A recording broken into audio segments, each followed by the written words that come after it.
episode of the Brickyard live show. We are coming to you on a Tuesday night, and we are here to recap week 9 of the NFL. We're going to also preview week 10, go over the trade deadline, all the madness that ensued today, and so much more. And we are coming off a week where we had 9 games in week 9 that were decided by one score or less in the final few minutes in overtime, which ties an NFL record for the most one possession game. So was a incredible day for Scott Hanson.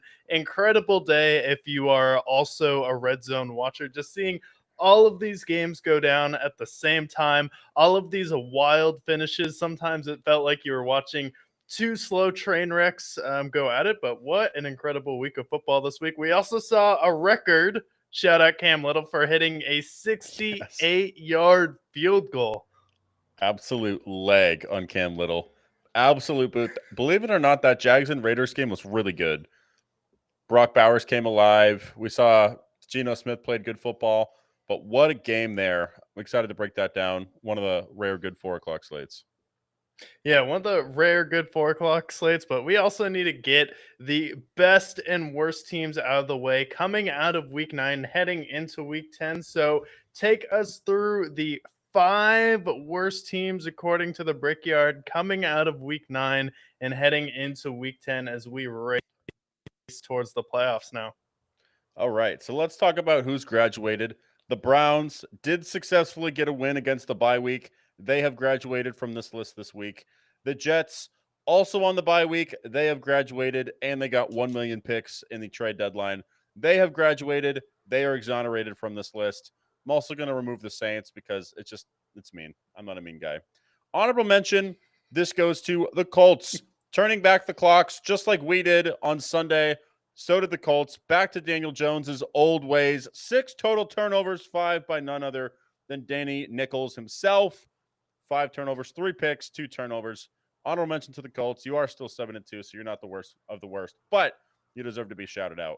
At number 5, let's talk about who might be the most cursed team in the NFL at this point.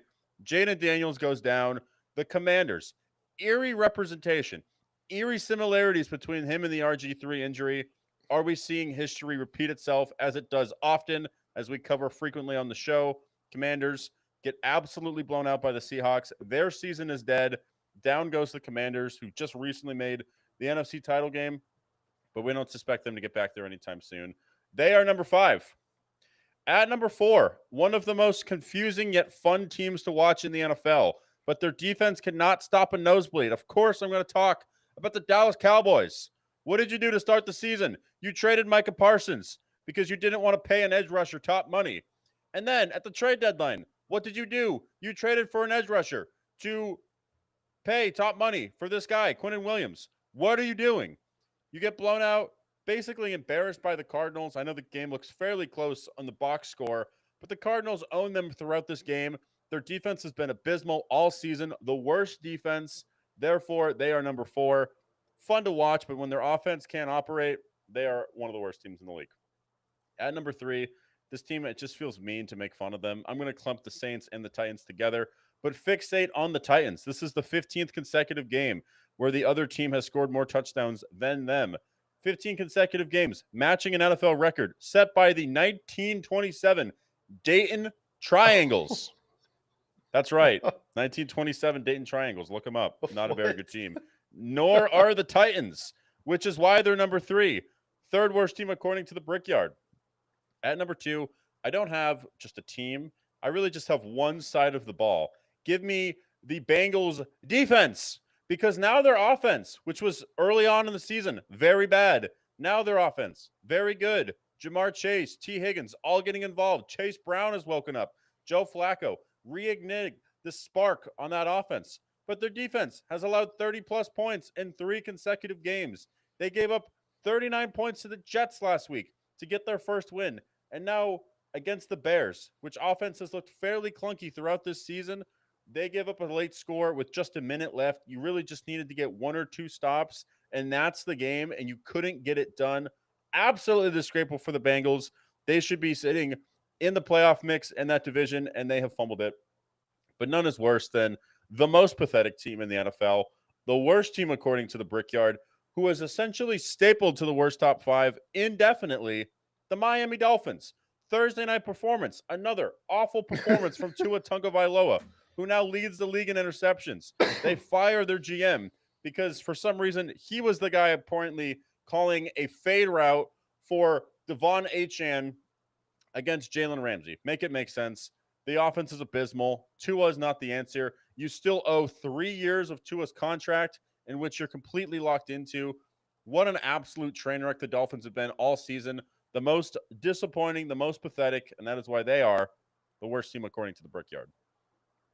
Yeah, and I think Miami definitely a well-deserved addition at the top here, and they definitely deserve to stay there. I mean, Lamar Jackson comes back, and now the Dolphins suddenly forget how to play football again after one good week versus the Atlanta Falcons. And that's really all they've had. They've beaten the Falcons and they've beaten the Jets, and both those teams have proven to be not very smart at all, especially when it comes to some key errors down the line here. Absolutely. But Dolphins, you will be at the worst top 5 for the near future, especially because you're keeping Mike McDaniel for the rest of the season. Even though it's so obvious that you're going to fire him at the end of the season, he doesn't even care during the press conferences. Tua's a complete mess. So Dolphins at number 1. But I'm tired of being pessimistic. It's time to have our glasses half full. I want to see the pillars of excellence in the NFL, the top 5 teams according to the Brickyard. Yeah, so we have the top 5 teams according to the Brickyard this week, and what a terrible week to be a top 5 team in the NFL this year. The Lions laid an egg at home. It was their first loss at home this season. You have the Kansas City Chiefs lose to the Buffalo Bills there in timeout because I'm just sick of them playing with the Bills like this, where they lose to them every single time in the regular season just to break their hearts in the playoffs, where it seems like they're simply just toying with their fans, giving them hope, coming around and beating them again. Then we also have the Packers and the Indianapolis Colts. Last week, they were in a 3-way tie with the Denver Broncos for at number 5. Well, they made it a lot easier this week because the Indianapolis Colts had 6 turnovers versus the Pittsburgh Steelers defense that had been shredded in back-to-back weeks. Are you kidding me? And then you go over to the Green Bay Packers, who are officially the sketchiest team in the NFL when it comes to massive spreads, and they have it. So they're just out here taking dives for the NFL when there's an enormous amount of money on them. So it makes it easy. So at number 5, we have the Denver Broncos. Denver Broncos this season have had 12.2 of the time they have pressured the quarterback. That is the highest in the NFL this year. And then on the other side, Bo Nix has only been pressured for a sack 2.7% of the time. So they're able to get to the quarterback better than any other team in the NFL at this point as far as pressure rate. And then Bo Nix has had time. He's been able to scramble, get out of the pocket. They're also number 1 this season when it comes to fourth quarter points. This was a huge test for them this week on the road in Houston. I bet on the Broncos to win, and they came out versus the Houston Texans, number 1 total defense in the NFL, went out there, got the win. And then also, if you want to be a top 5 team in the NFL, you have to be okay with hurting the opposing team's franchise quarterback. And Sean Payton has shown that he's still out here trying to hurt other teams' franchise quarterbacks. So at number 1, we have the Denver Broncos. At number 4, and they've been at number 4 for a while now, but we have the New England Patriots, only giving up 18.3 points a game, which is 4th in the NFL at this point. Then you also have Mike Vrabel in this team. They now have 6 guys who have led the league in receiving through 9 weeks in a game. So you have 6 different receivers who have led the team in receiving when we're 9 weeks through the year. So they have a lot of different players who are going to be contributing, whether it's going to be Mac Hollins. We saw Demario Douglas have a breakout game after the tragic passing of his uncle. And then you also have Stephon Diggs, who has had his moments so far this season. Hunter Henry is still kicking around. Now we're starting to see their young rookie running backs get involved, and we saw some absolutely stellar plays from both of them, each of them getting a touchdown this game. So at number 4, we have the New England Patriots. At number 3, Seattle Seahawks. I feel like it's about time to put the Seattle Seahawks in this list. And did you know the Seattle defense this year only has 30 snaps while they've been trailing? Whoa. 30 snaps for the Seattle Seahawks defense while the Seattle Seahawks have been trailing. So they've been out here just dominating teams. They've been leading games pretty much from start to finish, and that is with a weaker run game. And then Sam Darnold goes and completes all of his passes in the first half on Sunday Night Football in a primetime game, and it was an electric environment where they're able to go into a hostile environment and get it done. So at number 3, we have the Seattle Seahawks.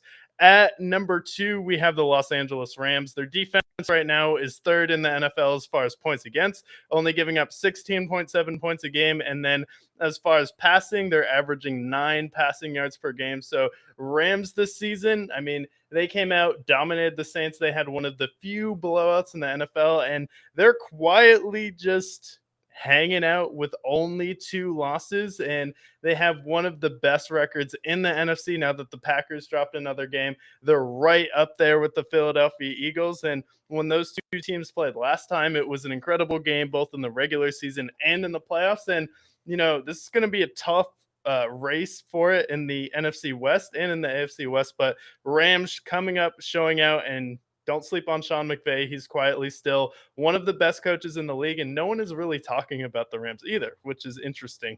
But at number 1, simply because they didn't play this week, the Philadelphia Eagles.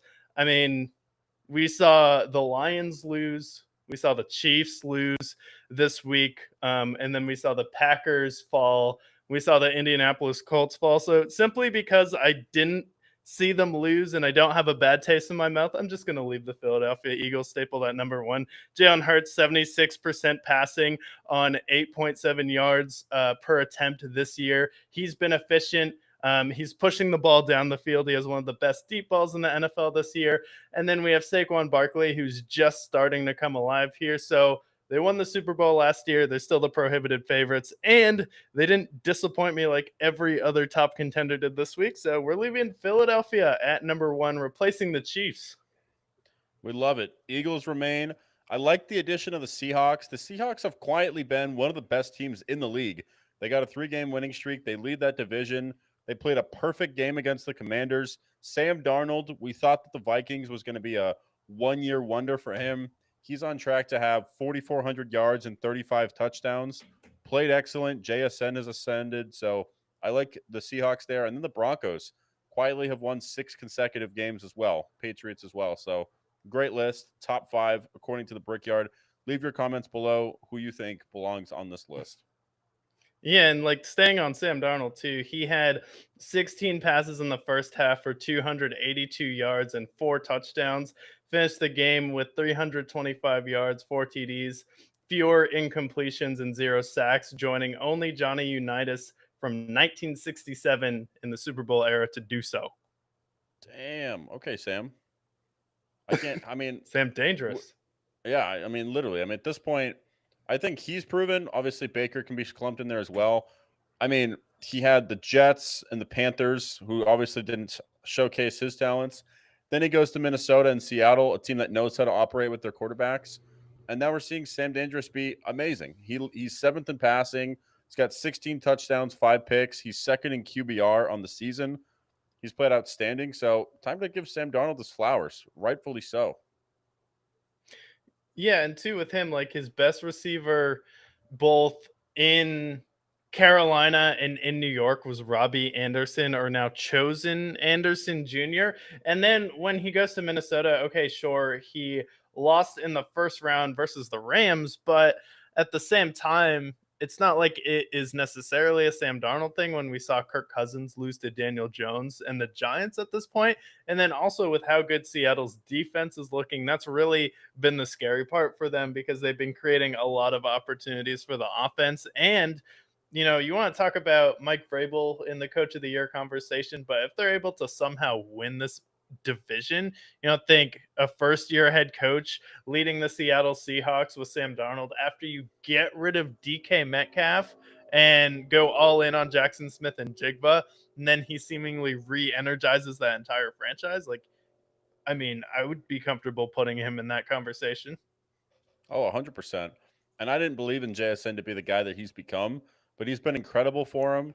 And then they just acquired Rashid Shaheed. We're going to cover the trade deadline after we recap all the games. But they have an elite offense. I really like Kenneth Walker and Zach Charbonnet, the way they complement each other's games. And then their offense has been super fluid. And then their defense, I always knew, like, I liked Boye Mafe. I like Tariq Woolen. I like Devon Witherspoon. But now they're finally working together as a cohesive unit, being one of the best defenses in the league. So this is a team to definitely watch out for come playoff time. I think they can make a lot of noise. Yeah, and while we're on the Seattle Seahawks, we kind of went over everything positive for them.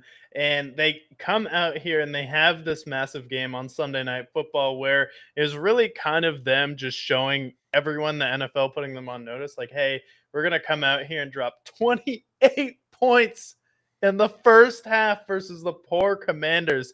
And it was 21-0. Commanders get a touchdown. Dan Quinn's like, I've seen teams come back from bigger deficits than this before in my career, except you're coaching on the opposite side of the field. Now the Seattle Seahawks have not ended one, but now two key Washington's quarterback seasons now, where that fateful game where it was Robert Griffin III versus Russell Wilson, both of them having an excellent year. They were both rookies, I believe, when they faced off in the playoffs. Robert Griffin III has that horrible injury. It was just terrible. And now Jaden Daniels, who has been getting banged up and has been in and out of the lineup for Washington. And we've been mentioning on the show how concerning his play style is with kind of how small he is, and he just seems like he's one of those guys that just has a knack for getting injured at this point. And now he goes down with a gruesome injury for Washington. And this is just a franchise that you brought up, but they have some, I guess to put it lightly, they kind of have a hex, and it circles around Dan Snyder. Yeah. So there's two very, very strange coincidences that have occurred over the last couple of years with the Commanders. So let's first talk about the Jaden Daniels injury, right? When Jaden Daniels got hurt, it was against the Seahawks. RG3, when he got hurt with that career-altering ACL injury, also facing the Seahawks. Both lost that game, by the way. In the same stadium, which was the Commander Stadium, also very strange, but they were on the same yard line when this injury occurred. And secondly, they were both injured on a second down play. So it was against the Seahawks on second down on the same exact yard line in the exact same stadium, all occurring at the same time. And both players were drafted second overall in their respective drafts. And both have now been injured in their second year in the season. After their first year was phenomenal. I mean, Jaden Daniels was Offensive Rookie of the Year. So was RG3. I don't think RG3 had the same playoff run that Jaden Daniels did, but the very next year, he gets banged up. Season is ultimately over after what I saw. What happened to his poor elbow. So I hope this doesn't happen because I'm a big Jaden Daniels fan, but the coincidences there are really weird. But then it gets even weirder because I did more investigating. So we remember the infamous Alex Smith injury where his leg was almost taken off entirely, right? Remember that? 33 years to the day apart from that injury, Joe Theismann, another famous Redskin quarterback, was injured on November 18th, 1985, November 18th, 2018. The same exact injury, broken right tibia and fibula, to both respective quarterbacks, both in D.C. It gets crazier, though. Both on the same yard line, just like what we mentioned with Jaden Daniels and Robert Griffin III. The final score in that game was the same for Alex Smith and Joe Theismann, 23-21. Both injuries were caused by a three-time Defensive Player of the Year. Joe Theismann's case was Lawrence Taylor. Alex Smith was caused by J.J. Watt. And then their left tackle in this game were both Pro Bowl left tackles who were off the field due to injury. between the RG3 and Jaden Daniels comp, and then the Joe Theismann and Alex Smith, this franchise is cursed. And I don't know who caused it, if it's the evil racist race Redskins name, or if it's their turf, if it's Dan Schneider, but something like there's that to that point, there's something going on there. This isn't just a coincidence at that point. Yeah, I wonder was there a government shutdown going on during each of their injuries as well?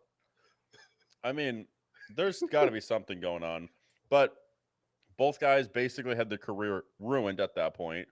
And then with Jaden Daniels and Robert Griffin III, birth second overall pick, both offensive rookie of the year, both were electric in year one, and then year two they get hurt. I hope Jaden Daniels doesn't have the same arc where his career's never really the same, but the way he's getting hurt, it's not impossible that that's the arc that it becomes. Yeah, no, and it's definitely tough to see, and it's a weird position to be in, especially for Dan Quinn at this point, where it's really tough when you have a quarterback like Jaden Daniels, who's as uber talented as he is, and then when you don't have the health around him, where Terry McLaurin's been banged up this year, you brought in a older Debo Samuel, and it wasn't amazing. Who would have saw that coming? It's almost like there's a reason why San Francisco didn't want him anymore. And then you also have kind of a banged up offensive line. This is just what's going to happen. And, Jaden Daniels has also had some reckless runs this year where he's putting himself in harm's way. And it's not just that he's putting himself in harm's way, he put himself in harm's way in a game that was virtually unwinnable at this point. Like, the part that makes you sick is the Commanders didn't even have a shot at coming back. It was pretty much over by halftime, and then you see that gruesome injury from Jane Daniels, and like, for what? Like, we still had an outside shot of making the playoffs, probably not winning our division, but you never know what can happen in the NFL, especially, Jalen Hurts goes down, Saquon Barkley have to just stay the course, and then he comes back after being injured again, and just in kind of a meaningless game on prime time, you injure yourself for the entire NFL world to see. Like, if that doesn't make you sick as a Commanders fan or just a fan of the NFL, like, I don't know what will. Yeah, it was heartening to see, especially this is mid into the third quarter. You're already losing by multiple scores. The game is practically over. You might as well have just thrown in Marcus Mariota at that point, playing some mop-up duty, but instead you put your franchise quarterback in harm's way. And based on the history of the Commanders, with what we just talked about with RG3, this could affect his career moving forward because it's not just his first injury either. He was injured earlier this season, he was injured in college. He got a little banged up at the end of last year as well. This is a guy that's now proven to have injury concerns each and every year. And if I'm the Commanders, I bolster up my offensive line as much as I possibly can. I teach him, hey man, you got to run out of bounds because you don't want to keep seeing him getting banged up like we've seen. Like Lamar Jackson's had a couple of injuries in the past, but ultimately with Jaden Daniels, if he's going to continue playing football for a long time, he's got to adjust his game, or else he's going to be out of the league in like 3-4 years, given the injuries he's getting. Yeah, and definitely don't want to see that, but like, even just like being able to slide more, or how about some situational awareness where if the game is out of reach, how about we don't die? Like, how about that's a good start if you're Jaden Daniels, because you are the best thing that's happened to this franchise since Robert Griffin III. And then after that, you had Kirk Cousins for a little bit. But what does this team really have to show, like, other than last year's playoff run? That was probably the best moment they had. You get to the conference championship, and now you're worrying as a Commanders fan. You think you're going to have this long run. You think you're going to have 5, 6, 7 years where potentially you're competing with the Philadelphia Eagles, and then one play on Sunday Night Football and seemingly a meaningless game that's already out of reach. And you're starting to wonder now, like, oh, is our window already closed?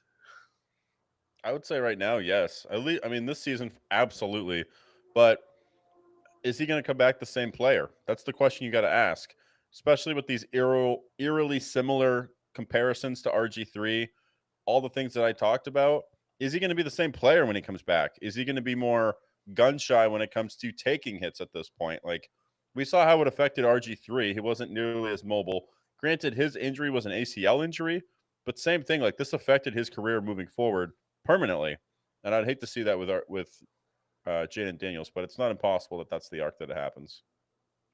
Yeah, but Lamar Jackson came back strong with 4 touchdowns versus the Miami Dolphins on Thursday Night Football, and now the Ravens are seemingly back right in the thick of it in the AFC North, where you have the Steelers put together a pretty impressive win on Sunday, but you're definitely within striking distance. You get to play the Steelers again this year, and now you've beaten the Chicago Bears, and then Lamar Jackson comes back on Thursday Night Football with 4 touchdowns and kind of just crushes the Miami Dolphins. You also have Derrick Henry go for a massive rushing output in this game as well. But Lamar Jackson, he's officially back, and that was good to see. But when you're going up against a team as pathetic as Miami, 3 red zone trips, no touchdowns, 2 field goals, and how many times did we just see Mike McDaniels on the sideline? Just flapping his arms. I can't say with the Ravens. If you look at their schedule over the next month, they face the Vikings, Browns, Jets, and then Bengals. All winnable games for them, especially with their defense, the way they've played the last 2 weeks. I definitely believe in them. Lamar Jackson picking up where he left off, because prior to him getting injured, Lamar Jackson was looking like another MVP candidate this year. This year, he's 14 touchdowns, 1 pick, and he's had 136 QBR. He's been amazing so far this year when he's played. So he picks up right where he left off. And then for the Dolphins, all the same issues. Tua can't throw the ball anywhere but to the other team. You've had the running game essentially eviscerate when it matters. Doesn't do anything whatsoever. Devon Achane does nothing. And then they can't convert in the red zone. They make sloppy plays. They hurt themselves with penalties. This Dolphins team has been a completely shell of themselves over this entire season, ultimately. Yeah, and it kind of started last season too, where they was just a noticeable difference in the quality of play, and it really comes down to why Tyreek Hill should have been the MVP 2 years ago instead of Patrick Mahomes. Because I thought with how good Tyreek Hill was playing, if you want to talk about a guy who's most valuable for you, like he was the engine of this team where he was so good coming out of Kansas City and one of the most dominant non-quarterbacks in football at this point. And then when you don't have that difference maker, and then you just have Tua, who, I mean, he has 40 pass attempts for 261 yards, no touchdown thrown. And he's had some moments where he looks okay, but he's just not good enough to get it done. And then this whole era in Miami is looking like it's going to be a rebuild, especially with the cap at this point. But that's kind of just been the story all year long for this Miami Dolphins team. And I can't say that we didn't see it coming for the Miami Dolphins. And now they're in one of the most heated races I have ever seen for the #1 overall pick. I mean, with how many bad teams we have in the NFL right now, the Dolphins are kind of fine just losing out.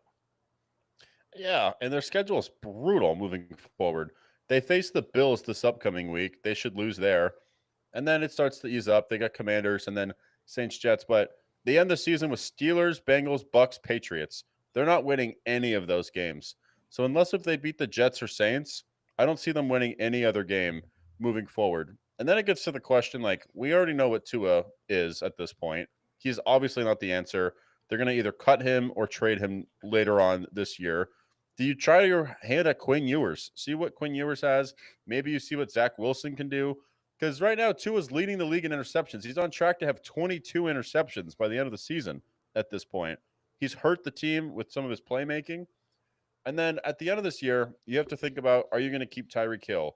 Are you going to trade Devon Achane? Are you going to trade Jalen Waddle? Who's your core? Bradley Chubb could be on the move as well. You've already traded Jalen Ramsey prior to the season. Like, this is a team that has to blow up because they don't have enough money to pay all these guys. And especially if you're going to be fighting for the #1 overall pick, this team is going to be blown up by the end of the season, especially with the new GM coming into town. And then you said they in the next few weeks they play the Saints and Jets. Is that the next 2 weeks? So this is their schedule moving forward. They have Bills, Commanders, and then after their bye, they have Saints and Jets back to back. Those are Those are games two that they huge could lose. games. Yes, if the Saints win and the Jets win in those games and they just lose out entirely, they're probably the number one overall pick. Yeah. No, that's what we've been predicting all year round, where I'm like, you know what? I think the Jets are going to be just good enough to beat the Miami Dolphins and lose out on the number one overall pick. And then the New Orleans Saints and the Tennessee Titans will be right there with them. But maybe it's going to be the Titans at this point. But I feel like it's going to be Tennessee and Miami really competing for the number one pick right now. If you're the Miami Dolphins, you don't have any cap space. The only thing you can really count on is the draft at this point. So I think at this point, it's going to hurt you more to win games than it is to lose. You're not going to be winless, so that's good. But what's the point of you winning these games moving forward? Like, it's only going to hurt your draft position ultimately. So I think they really should try to lose out. And then another team competing for the number one overall pick, we had the Tennessee Titans face off against the Chargers in kind of a weird game where Chargers came into it, I believe, as 10-point favorites. And then Tennessee wins, but they get 20 points. But one of those was a punt return for a touchdown. The other one was a early Justin Herbert pick six. So the offense only totaled for six of their 20 points, and the Chargers kind of just did their thing the rest of the game. Justin Herbert doesn't throw that interception. Maybe they get over 30 points, but no complaints for the Chargers. And then the Titans, it just seems like, oh, we can let them get an early pick six, get a kick return for a touchdown, cover the spread. Nothing to see here. I mean, that's not suspicious at all, right? That's just convenient. Didn't I say this was exactly what was going to happen? That they were going to cover the spread? There's another game that I'm going to wave my pom poms for because I was right about. But this was, I believe the Chargers spread was 8.5. And I'm like, I don't know if I trust this. I understand their offensive line is starting to get healthy, although they do lose Joe Alt in this game, which is a massive loss for them. But they start out the game. The Titans take an early lead. It looks like they're about to upset the Chargers. And then ultimately, you see the spread ending. The Chargers win 27-20. They get their win, but very suspicious game. There's a lot of suspicious activity that I've seen in the NFL this year, but ultimately, the Chargers should have blown this team out. They are a much better team.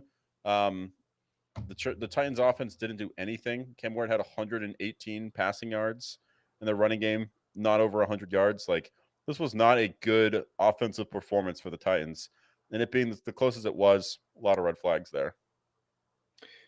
Definitely a lot of red flags, but kind of just a game that gets lost in the shuffle here. And another game that also kind of get lost in the shuffle was the 49ers and Giants.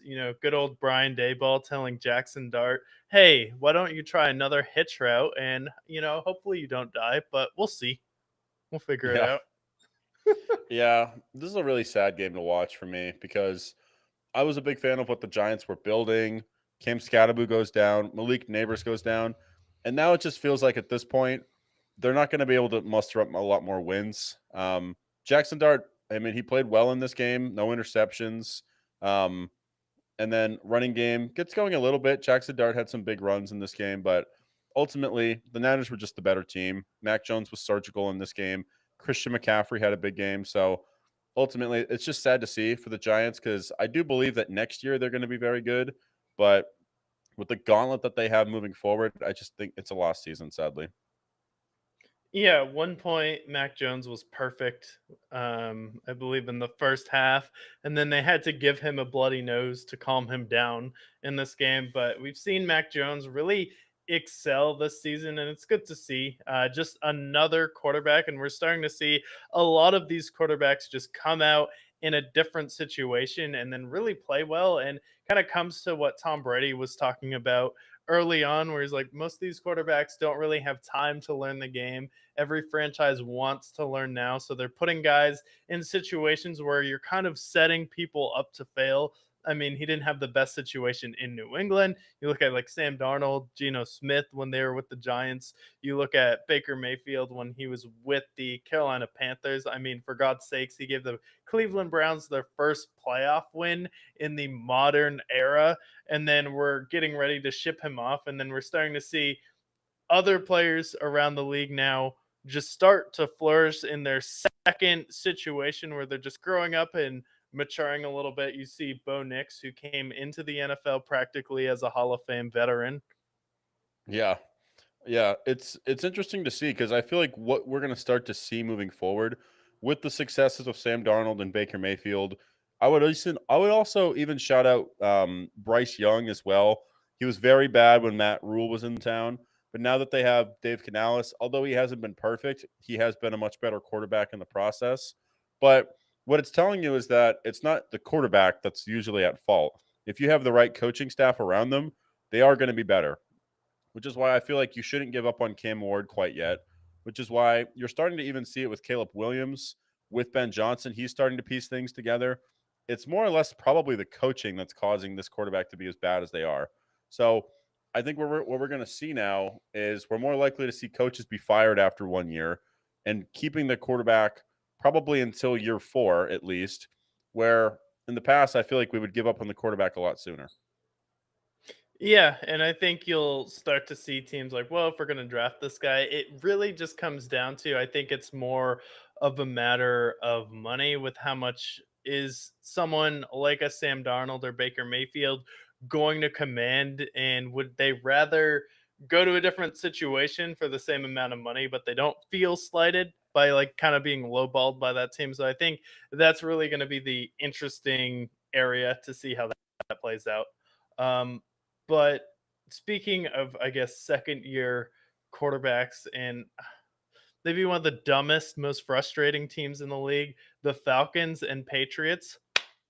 The Clapgate? Are you kidding me? I see Michael Pennix leading a drive to potentially beat the Patriots. They seem like they were dominating the second half, and then Michael Pennix took some Play-Doh. He took some crayons out of the crayon box and decided to eat them, and then drop back in the pocket and dirt the ball for a loss of downs. And then Raheem Morris starts talking about Clapgate after this game. Like, both of you guys are idiots, and this is exactly what's wrong with the Atlanta Falcons. I mean, my God, you think there was a false start and the refs aren't even blowing the play dead? You just dirt the ball when you had a chance to come back and win this game, and then you automatically lose this game with how good New England's front is on that play. But this is one of the dumbest plays I've ever seen. This is up there with Jacoby Brissett throwing a check down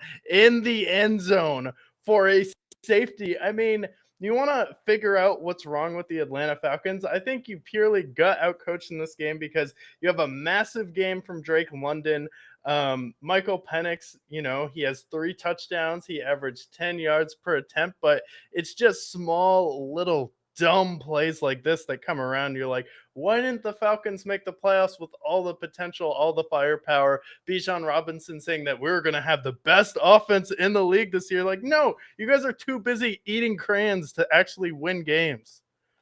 Yeah, so they're mad because essentially they're accusing, and I just want to understand this because I don't understand this whole drama that I'm hearing about on all the news sites. They're mad because they thought that one of the defensive players were clapping to mess up Michael Penix's rhythm. Like, what are they bitching about at this point? So they thought that the New England Patriots were mimicking his clap count. So essentially, with your snap count, sometimes the quarterback will clap. And then they were saying that the defenders were doing that, which caused an early snap, which threw off Michael Penix. And he thought it was, I guess, a neutral zone infraction or they were offside. So that's why he immediately dirted the ball. And then Raheem Morris hears his players bitching about it and kvetching after the game in the locker room. And then he comes out and talks to the media about it. And then today or on Monday, he has to come out and essentially apologize, saying, like, I'm sorry, that actually wasn't the case. I just heard what some of my players were saying, and then I echoed that in the press conference. So Raheem Morris had to come out and actually Embarrassing. apologize for pushing that. I'm like, oh, like there is something seriously wrong going on in Atlanta, especially this is a team that got shut out versus the Panthers. You dirt a ball when Michael Pennix thinks it's a neutral zone infraction and it's a dead play, which ends up losing you a game. And then you also lost to the Miami Dolphins, which is absolutely inexcusable. Like, this is just one too many stupid things to happen to Atlanta for me to take this team even remotely seriously. I had my skepticisms about them earlier in the season, but I mean, But the thing is, that's the most frustrating with this team is like I can see it from time to time. Like, oh, Michael Penix has somewhat of a talent where I'm like, okay, this guy could be okay in the right system. But you have Bijan Robinson, who's been one of the best running backs in the league this year. Drake London had an insane game, 9 catches, 123 touchdowns. Then you have Kyle Pitts, who has been formidable. He's been formidable for you this year so far. You still have Tyler Algier, who's good. And you have a fairly good offensive line. I mean, you only got sacked once in this game, and your defense has decent enough players on this team. Definitely a work in progress, but this Falcons team should not be 3-5. They should be 4-4, 5-3 ultimately. But you nailed it on the head. The Panthers blown them out 30-0. The Dolphins 34-10.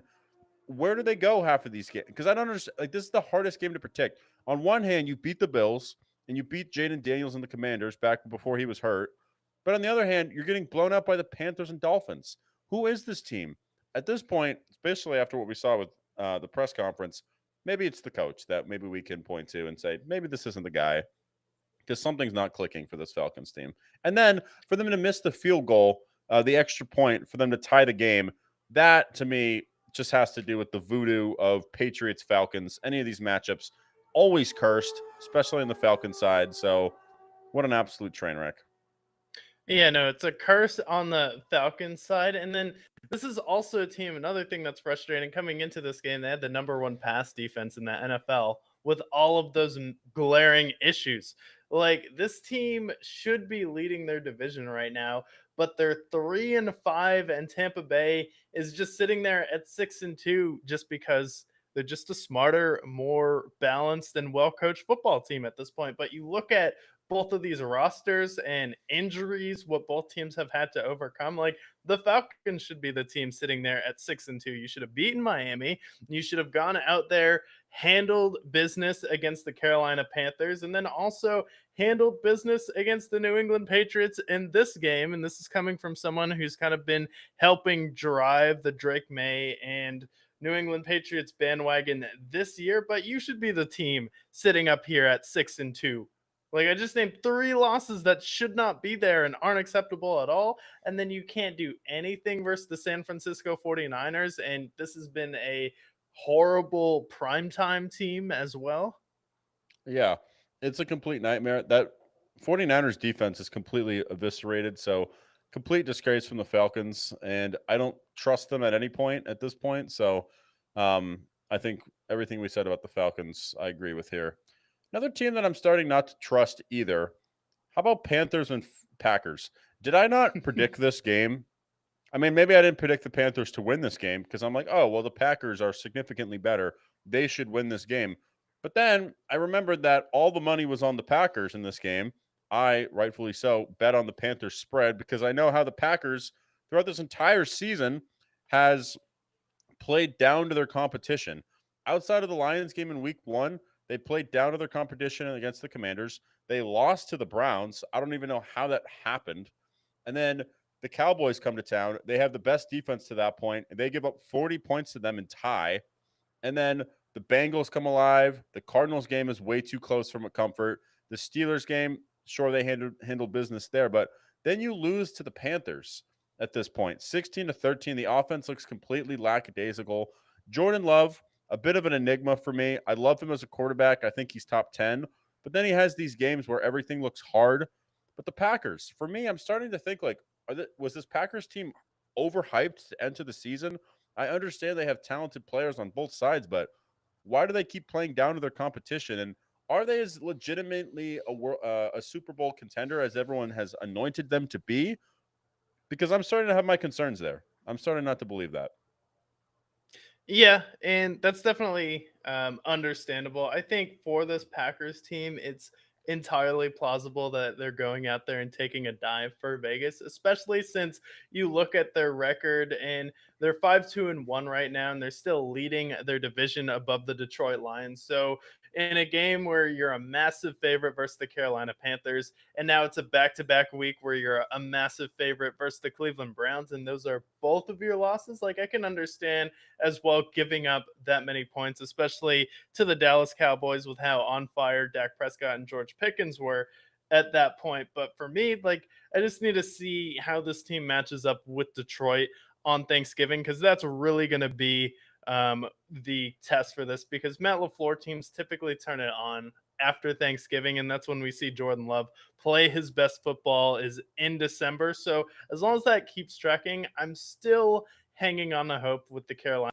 Panthers, but I don't like that they kind of just have this complacency vibe. It's similar to the Mike Tomlin Steelers in his era with Big Ben, where they would just kind of play down to their competition, mess around, and lose some frustrating games that they shouldn't. But I do think like you still have enough firepower. You dealt with a couple injuries, and now we have Christian Watson back, who seems like he's been Jordan Love's favorite target outside of Romeo Dobbs throughout his career here. So I think that is going to be a big addition and a big boost for them offensively once he's able to be fully integrated.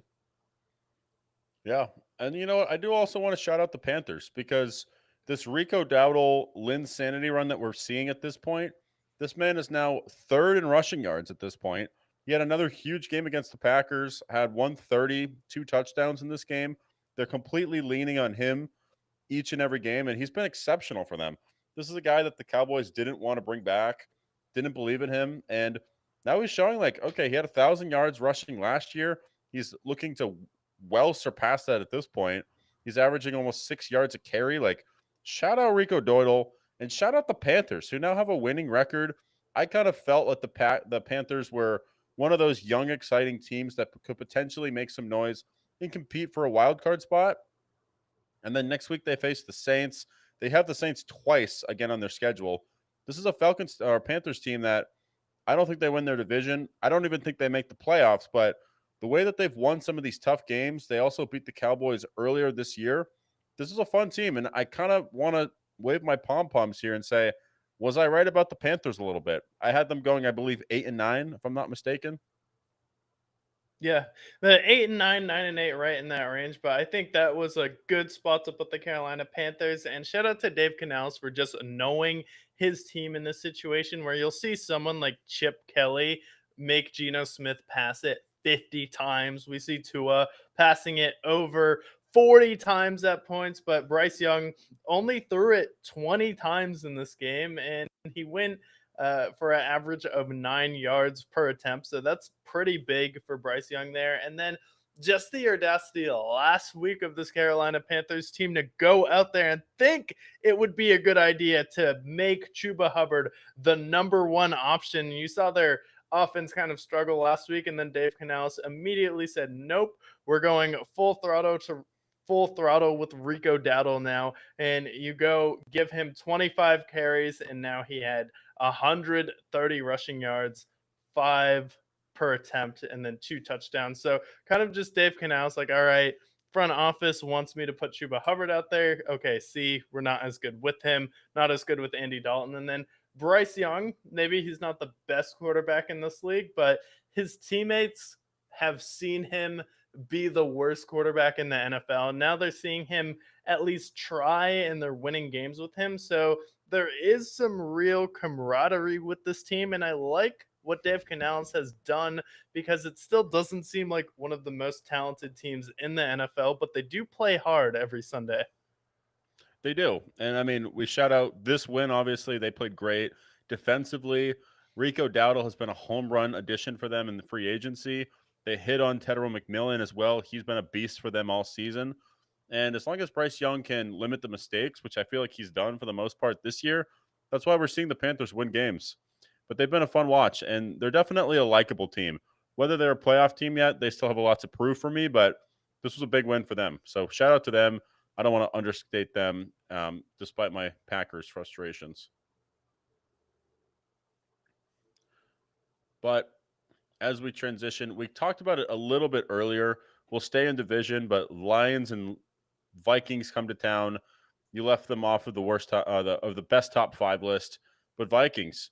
JJ McCarthy comes back, gets the Vikings their win. Aaron Jones comes back, has a big game against the Lions as well. But Vikings upset the Lions in surprising fashion. Did not predict this whatsoever.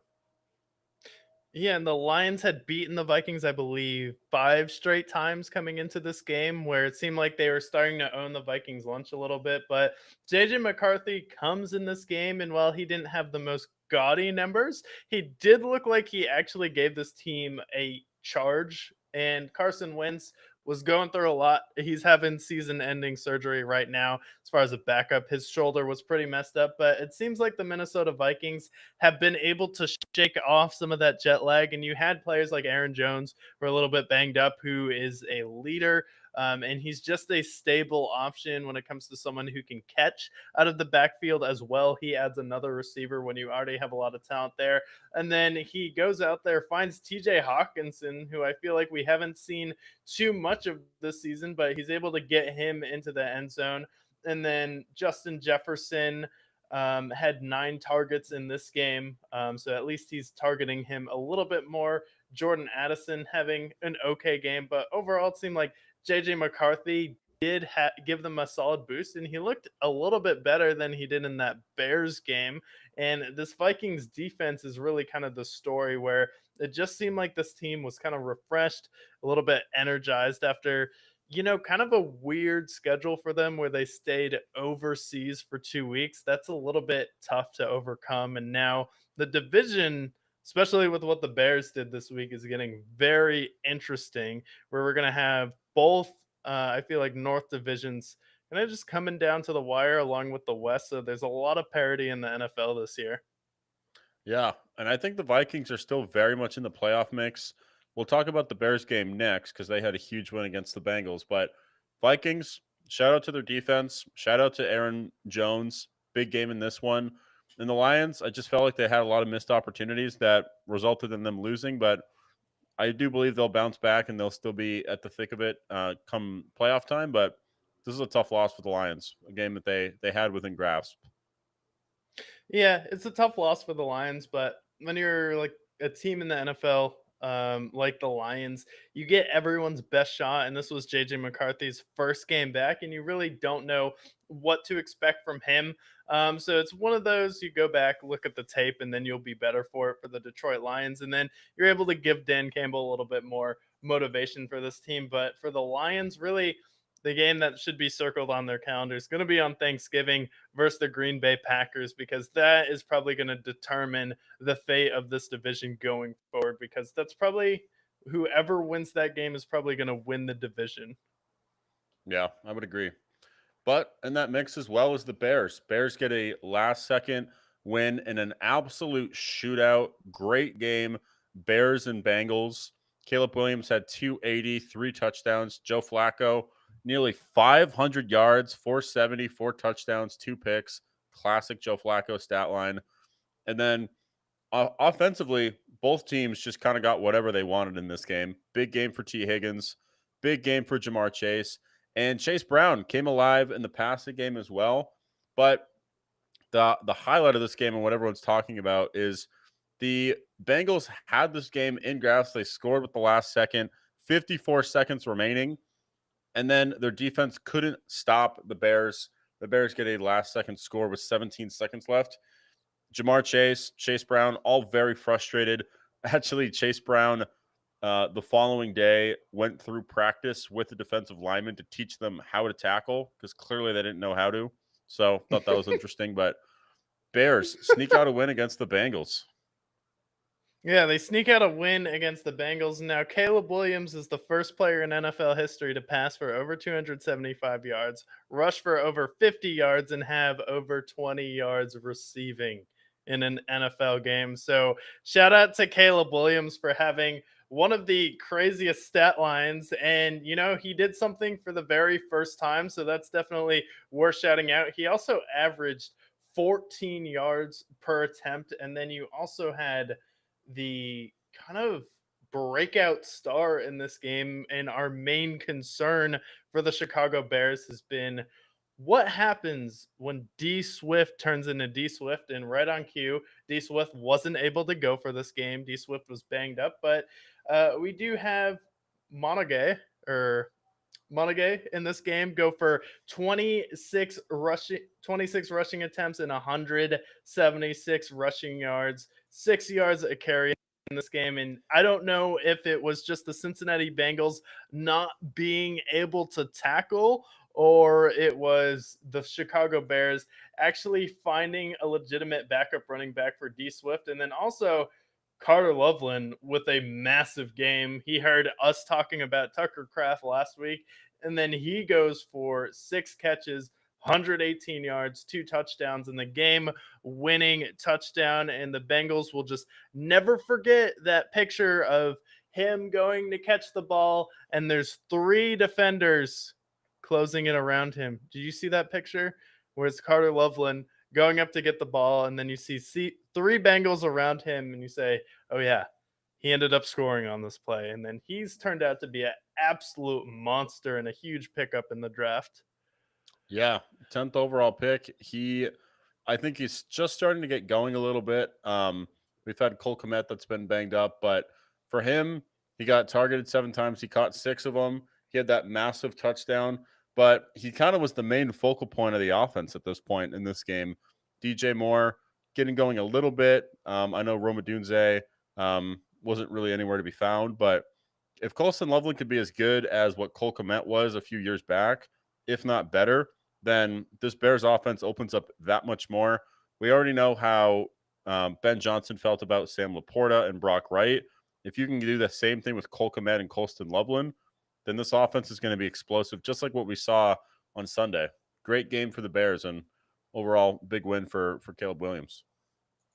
Yeah, Caleb Williams actually looking like an NFL quarterback in this game, and we've been wanting to see him in a situation where he had an opportunity to come back. And they're showing that they're at least a real NFL team at this point, and they're not just, I guess, the same old Chicago Bears where now they can go out there and you can count on them to go up toe to toe with any team, at least offensively in the NFL this year. But do you think this is just a detriment to how bad the Bengals defense, where it seems like people play up or down to whatever the Cincinnati Bengals defense is doing at this point? Like, it seems like the Bengals keep getting in these games where the other team just does just a little bit more than them, where you have Joe Flacco go for, I mean, my God, 470 yards for a quarterback over the age of 40. Oh, he played incredible. Well, the thing is like I mentioned in the worst top 5, they've scored the opponents have scored over 30 points in the last 3 weeks, and it's also occurred for them pretty much 3 more other times outside of these 3 weeks. The Steelers game, okay, maybe that makes sense. Steelers have DK and Aaron Rodgers. The Jets with Justin Fields, that made no sense to me. And then the Bears have enough talent on offense. Maybe I give them some slack, but you had Justin Fields throw for 244 yards, where the previous 2 weeks he threw for 90 yards combined. That loss was embarrassing. And this is a Bengals team that has the offense, even with Joe Burrow out, firing on all cylinders. They dropped 42. The week before, they dropped 38. And the week out before that was 33. Their offense is back. And that was the biggest complaint for me this earlier part of the season when they were facing the Vikings and Broncos. But now their offense is working great, and their defense can't stop anybody. Essentially, if they punt, they lose. And that's just not winning football. Yeah, so it'll be tough. And, they're kind of waving the white flag now, starting to trade away some pieces on that defense. But you did give up a, well respected defensive coordinator. A lot of people want to pin their defense on Lou Anarumo. I never thought that was necessarily fair. And it's November. This is when real football starts. This is when the elite teams in the NFL start to play their best football, early November, especially after Thanksgiving, and right on schedule Daniel Jones turns it over 5 times. You have 6 turnovers, and Daniel Jones turns it over 5 times. And I have hesitated to put the Indianapolis Colts on the top 5 for the Brickyard for this very reason, because how can you not see a meltdown like this coming? Like, oh, I get it's just one game for the Indianapolis Colts, but like you have to preface it with this is Daniel Jones. And, Jonathan Taylor has played elite. Your defense has played better this year under Lou Anarumo. I get you just traded for Sauce Gardner, but I just couldn't bring myself to putting them on the top 5 at any point this year. And when I did, I had to put them at number 5 in a 3-way tie with the Packers and the Broncos. And we saw the Broncos kind of rise above that group this week. And now you go out there and Daniel Jones threw it 50 times in this game. Are you kidding me? 50 pass attempts for Daniel Jones, but we only get 14 carries for MVP candidate Jonathan Taylor for 3 yards per attempt. And then, mind you, this is a Pittsburgh Steelers defense that has been absolutely shredded the past few weeks. I mean, they have had back-to-back weeks where you go up against the Cincinnati Bengals, and then you have back-to-back losses where you're like, I don't know for the Pittsburgh Steelers if this is going to be a team that's going to be able to hang on when Lamar Jackson comes back. And then you go up against the best team in the NFL just because they're number 1 and they only have 1 loss this year versus the LA Rams. And then they should have lost to the Denver Broncos if it wasn't for that pre-snap penalty on the field goal attempt. And now you go out there as soon as November hits, he has 5 turnovers. It's not just that you had a game like this. I get if it happens in October or September, but it's like as soon as the actual season starts halfway through the year, and now you have 9 more games of this if you're the Indianapolis Colts where you get to see Daniel Jones slowly unravel. It's like, how long can you really trick people? Especially like you're going up against a defense that was shredded the past few weeks for the Steelers, where it looked like they had no help in the secondary at all. Yeah, the last 2 weeks for the Steelers has been terrible. Bengals destroyed them, and so did the Packers. And then for the Colts, like if we really want to poke holes in this Colts team, you and I both never really fully embraced them. And if you look at their wins, right, the Broncos game, very suspicious how that game ended. Getting a flag to push the field goal 15 yards closer, they win that game. They beat the Dolphins, the Titans, the Raiders, the Cardinals, the Chargers without an offensive line, and then the Titans. Like these are all games that you could poke holes and say, well, these teams, when you face them, not very good. The Raiders are now, what's the Raiders record now? They are 2-5 or 2-7. And then you have the Dolphins, who are a complete mess.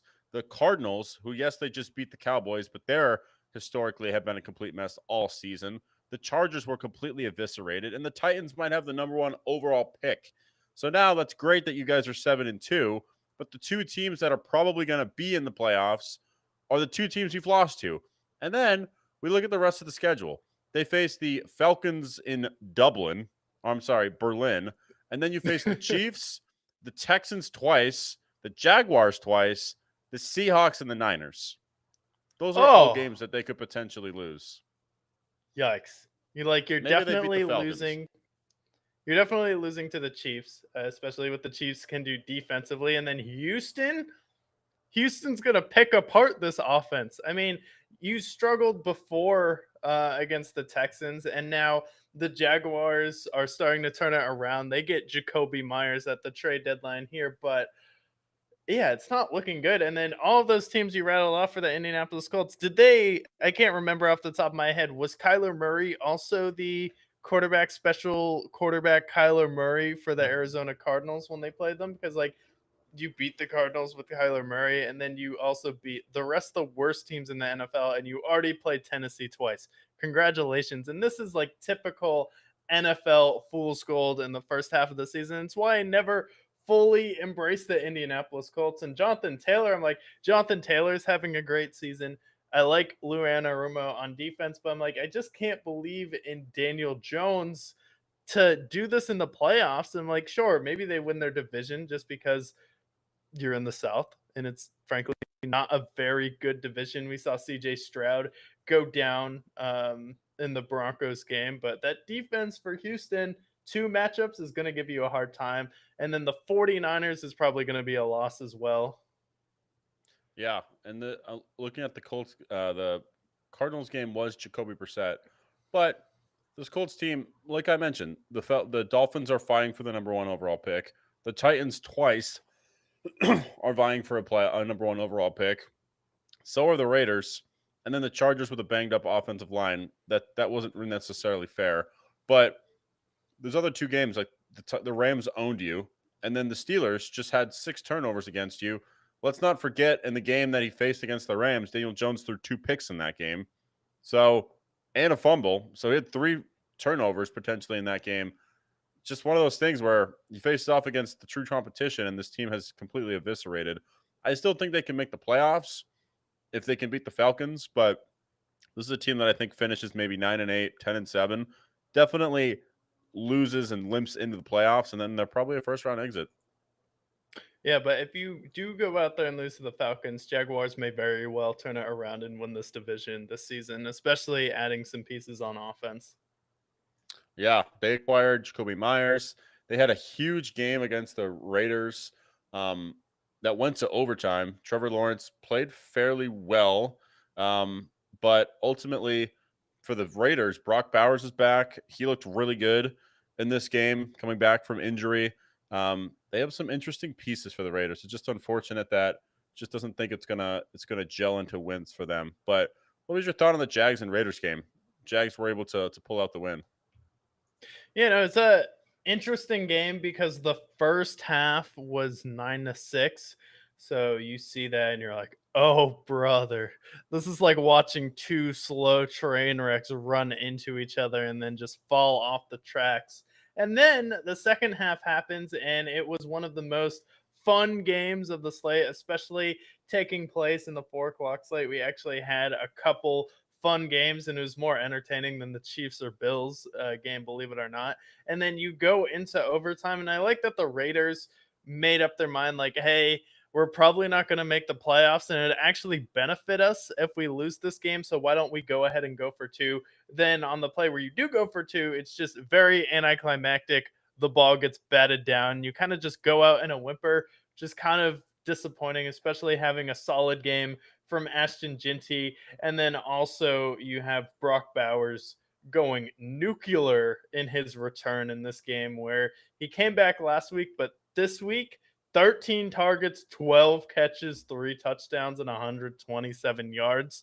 Had some of the most ridiculous plays. Like, I saw that, like, okay, that's the best tight end in the NFL. We have Loveland now, we have Tucker Kraft, we have Sam Laporta, and I feel like this is some of the best tight end play we've seen in the NFL in a long time.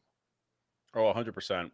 We were blessed in the 2010s when we had like Aaron Hernandez, Gronk, Travis Kelsey, and Jimmy Graham. Like those are the highlights. But nowadays, whether it's the Brock Bowers of the world, the Sam Laportas of the world, George Kittle, he's still kicking around as well. Dawson Knox has been good. Obviously, Travis Kelsey still a little bit in the mix there. But we have some great tight ends nowadays. And we're very lucky. Tucker Kraft, unfortunately, to see his injury there, but great. I think we're in probably the renaissance of the tight ends right now with how many great tight ends are there circulating throughout the NFL. Yeah, it's the best way to kind of cover if you have like a weaker quarterback, cover some of their flaws here. So definitely good to see. And then the Jaguars get just a good gritty win in this game. And you know, in the NFL, when you get a win, that's good. And they only have 3 losses now. You're only a game behind the Indianapolis Colts, and you get to play them 2 more times this year. So the Jaguars so far are doing exactly what they need to do. So interested to see how their offense kind of comes alive with the addition of Jacoby Myers. Yeah. Then a couple more games to cover. We had let's quickly cover this Rams game. Matt Stafford enters the MVP conversation. 4 touchdowns, 24 of 32, 280. Puka Nacua, big game in this game. Devontae gets going as well. Matt Stafford now is 21 touchdowns, 2 picks, 70% completion rating. Not too much to say about the game itself. The Saints are a much worse team, but thoughts on the Rams and Matthew Stafford, how he's played? Yeah, I mean, they're one of the only games that was a blowout this week. So the Rams showed up to work and I don't know. It's just sad to see the Saints like this. It's kind of, I guess, kind of mean that they did this 34-10 against the Saints. Did you need to really run the score up that much? Like, other than that, it was the Rams destroying the Saints. Yeah. And then before we talk about the two primetime or main games, Broncos, Texans, Broncos, I think we actually already covered this game, but Broncos, Uh, they get the win 18-15. Big defensive battle between the both of them. CJ Stroud goes down with injury. Davis Mills steps in, but Broncos, Texans, Broncos win 6 straight. Yeah, it's like, is Sean Payton still trying to hurt players at this point?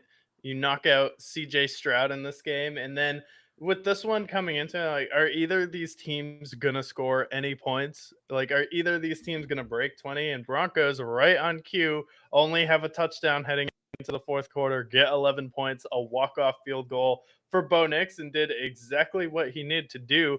And at this point, kind of with how he's playing, does he remind you of Big Ben at all? Like, kind of when you watch Bo Nix's style, where sometimes Bo Big Ben would have these sluggish games, but in the fourth quarter, he would come alive, start playing backyard football, kind of just that free flowing style of, it's not necessarily conventional, but it's very improv improv heavy. He just has some of these backyard plays that kind of elevates the team, and he's a little bit unpredictable, whether it's for his own team or for the defense. Yeah, I can kind of see Big Ben comp.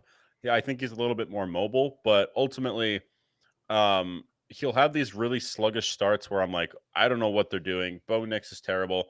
And then the fourth quarter comes around, and just like we've seen all year, they come crawling back. Bo Nix loosens up a little bit, starts flinging the football to Cortland Sutton and other guys, and then makes some key runs, gets into field goal range. And then next thing you know, they're now 7-2 in the lead of the division, playing good football. Their defense has been top in the league. So I see the comp with Big Ben. I just hope he can, like, ultimately I just want Bo Nix to play a full 4 quarters of good football. And that's all I really want. That's all I want under the Christmas tree this year. If Bo Nix can play a full 4 quarters, this team can go places. But right now, he falls asleep the first 3 quarters. Yeah, and I was interested to see what they would do. And the Texans have been one of the best, if not the best, defense in the NFL. And he was able to put together a fourth quarter drive. And we did see him play a full fourth quarter, a full 4 quarters versus the Dallas Cowboys, and they kind of ran them out of the gym. So I think as long as you can split with the Kansas City Chiefs, the division is pretty much yours this year. Yeah, I would agree. I think that it's their division to win. Chargers are a little too banged up. So I agree there. Speaking of the Chiefs, we had Josh Allen, Patrick Mahomes. Big matchup, of course. We know that Josh Allen is, I believe, now 6-1 against the Chiefs in the regular season. He has the highest completion rating of his career, where Patrick Mahomes has his lowest completions percentage of his career. And the Bills still, despite that, it came down to a last second drive with Patrick Mahomes that ultimately went Buffalo's way. But for me, watching this game, I'm like, okay, it's great that Josh Allen is playing the way he is, but why is the Chiefs still in it when Patrick Mahomes didn't play his best game? Was 15 of 34. The running game wasn't exceptional in this game by any means, but the Bills still in this game, like it all came down still to Mahomes having the ball at the end of the game to potentially tie it. For me, this is not a bad loss for the Chiefs as much as I think this might be a bad win for the Bills because I still don't know if I believe them to beat the Chiefs come playoff time with what I saw in this game. Even with James Cook playing great and Josh Allen playing great, they still only won by a touchdown despite Patrick Mahomes having one of his worst games of the season. Yeah, Mahomes has one of his worst games of the season, and it seems like at this point the Chiefs are just toying with the Buffalo Bills. Because if you're a Bills fan and you watch this game, how can you think in your mind that, yeah, this year in the playoffs is definitely going to be different? versus the Kansas City Chiefs because Mahomes takes it up to another level in the playoffs. And it seems like each year Andy Reid just uses the regular season against the Buffalo Bills as a feel out game. Like the Chiefs cannot keep getting away with it where you just lose to the Buffalo Bills in the regular season and then now you're the first team to beat someone 4 times in a row in the playoffs. And it's not just in any fashion. It is beating them with 13 seconds left, where Josh Allen has one of the best quarterback performances in playoff history in back to back games. It is beating them on a missed Tyler Bass field goal at the end of the game when it comes to the playoffs versus the Buffalo Bills. So it's like missed kicks, 13-second game, and now you're going to come back into the playoffs this year. Like, I don't really believe in this Bills team, and I can't wrap my arms around them because, like, first of all, are you going to win your division this year for the Buffalo Bills, also for the Kansas City Chiefs? So if these teams face in the playoffs, they might be 2 wild card teams facing off against each other in the conference championship, and that would really be the only way that these two teams would face off against each other. But it just didn't feel like this game had the same level of impact it has in years past, where it's like, I get it's Josh Allen in Buffalo versus Patrick Mahomes in Kansas City, but anytime it's on CBS and Tony Romo is calling the game, it kind of ruins the aura of it. We're just like, well, Jim, Josh Allen when he has James Cook and that defense, and Joey Bosa is playing like that. Oh, they're pretty good. I saw them both in the urinal, and I walked between Patrick Mahomes and Josh Allen and said, "What's up, boys?" Yeah, I agree. Tony Romo is the most insufferable person to watch on television. You see him where he's making that joke about the 13 seconds, and you're like, this is just awful to watch. Kind of made me just not want to watch the game at all, thanks to Tony Romo. But we watched through, and it was still a fun game to watch nonetheless. But Bills and Chiefs, I don't know if both of these teams are going to be in the conference championship come this year. With what I've seen from the Patriots, even the Broncos, they played very well. I'm not so sure if both of these teams are going to be in the conference championship, much like in years past, where this is obviously the 2 best teams in the AFC. I don't know if it's as obvious right now if those are the 2 best teams in the AFC. I did also half joke coming into the year that we're going to have a Broncos Patriots conference championship. And when I say it was a half joke, it was a half joke because I'm like, you know what? Crazier things have happened in the past. So we could actually be heading to a road where it is Patriots and Broncos in the AFC championship. Yeah, and that'd be good football. But last game, Monday Night Football, Cardinals upset the Cowboys.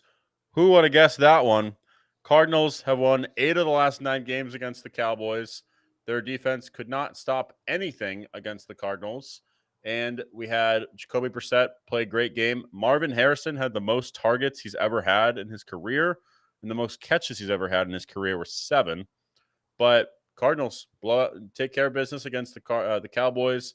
Cowboys start to come back a little bit at the end, but this was a Cardinals game that they won through and through, throughout all of it. And I was right.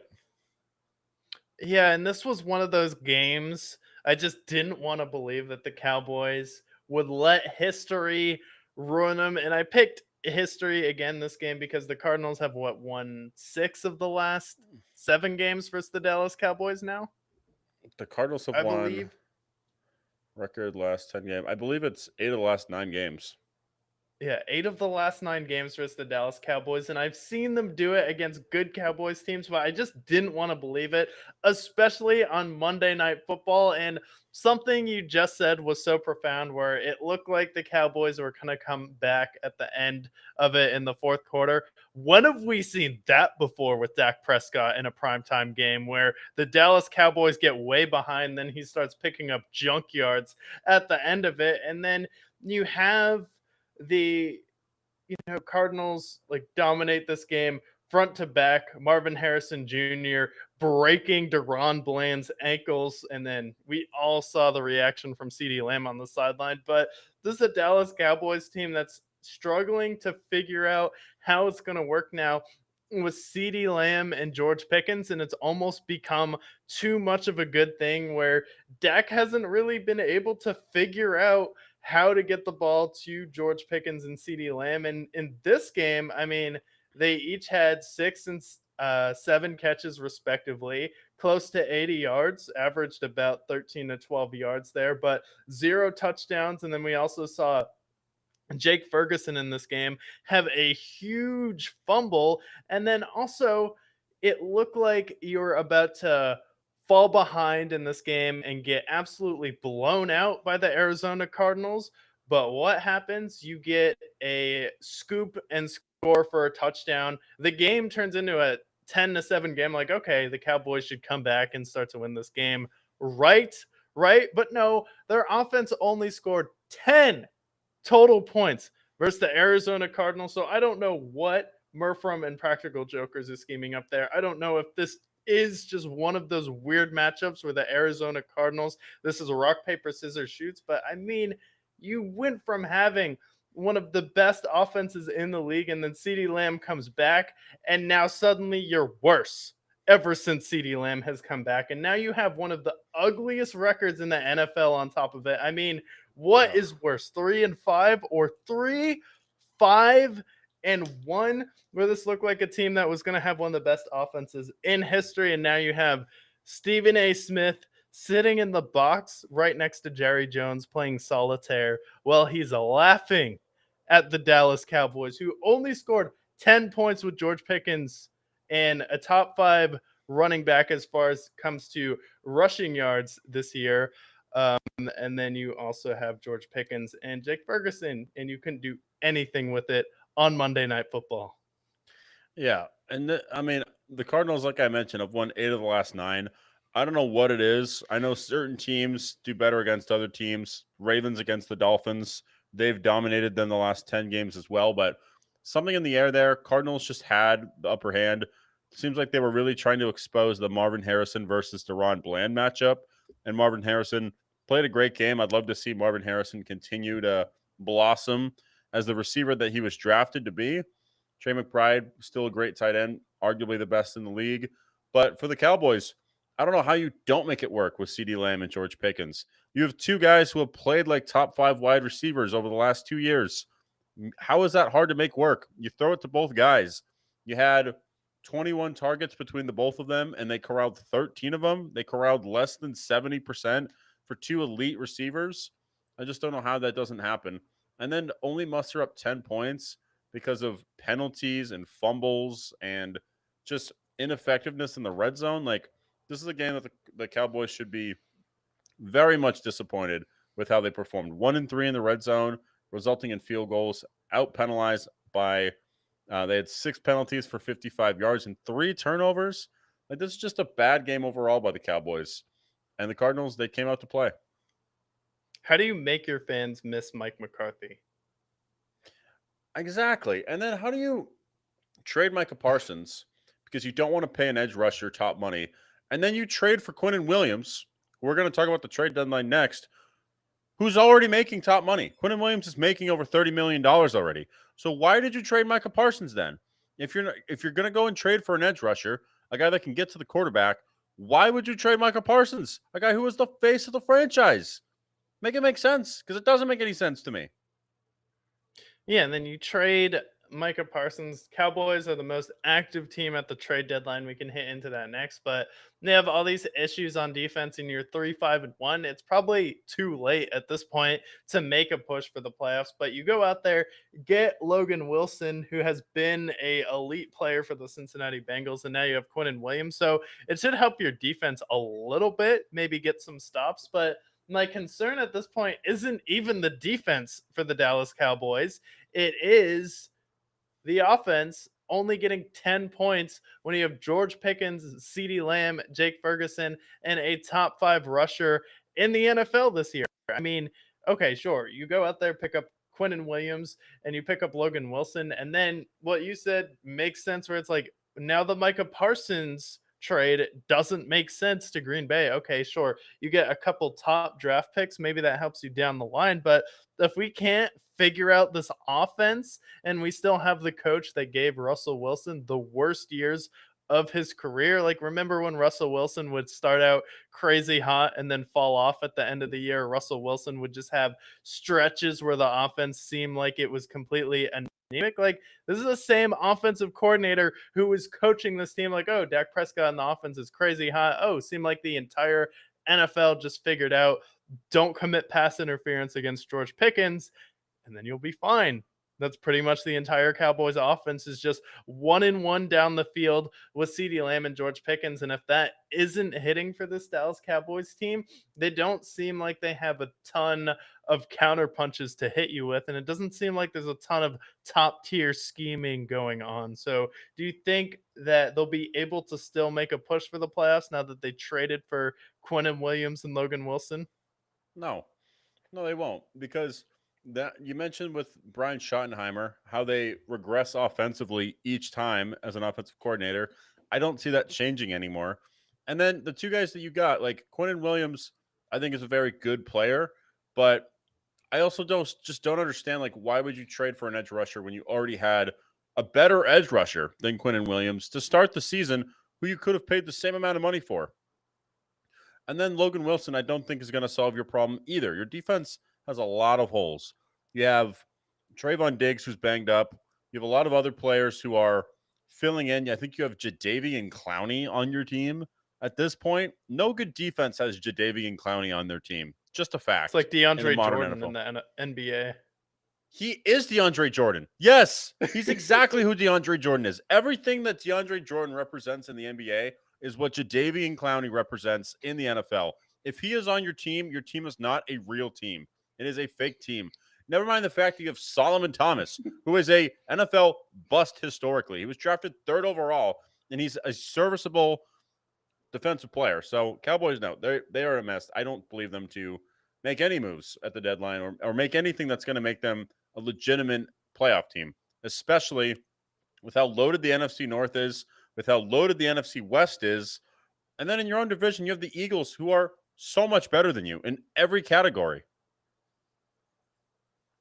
So Yeah, no. and then also you have Matt Eberflus coaching the defense too, and like the Bears defense was still like falling off each year. So it's like just a bad coaching staff overall. And Jerry Jones has a history of keeping coaches for too long. So I think if he keeps Brian Schottenheimer past this year, I would say that qualifies as too long. Especially like, how can you not figure this out? I mean, is this like someone like Mike McDaniel or Shane Steichen says, "Oh, okay, maybe I want to go coach the Cowboys," or Kevin Stefanski and the Browns decide to part ways this year, and then he goes to coach the Dallas Cowboys. Similar situation to Vrabel and the Patriots.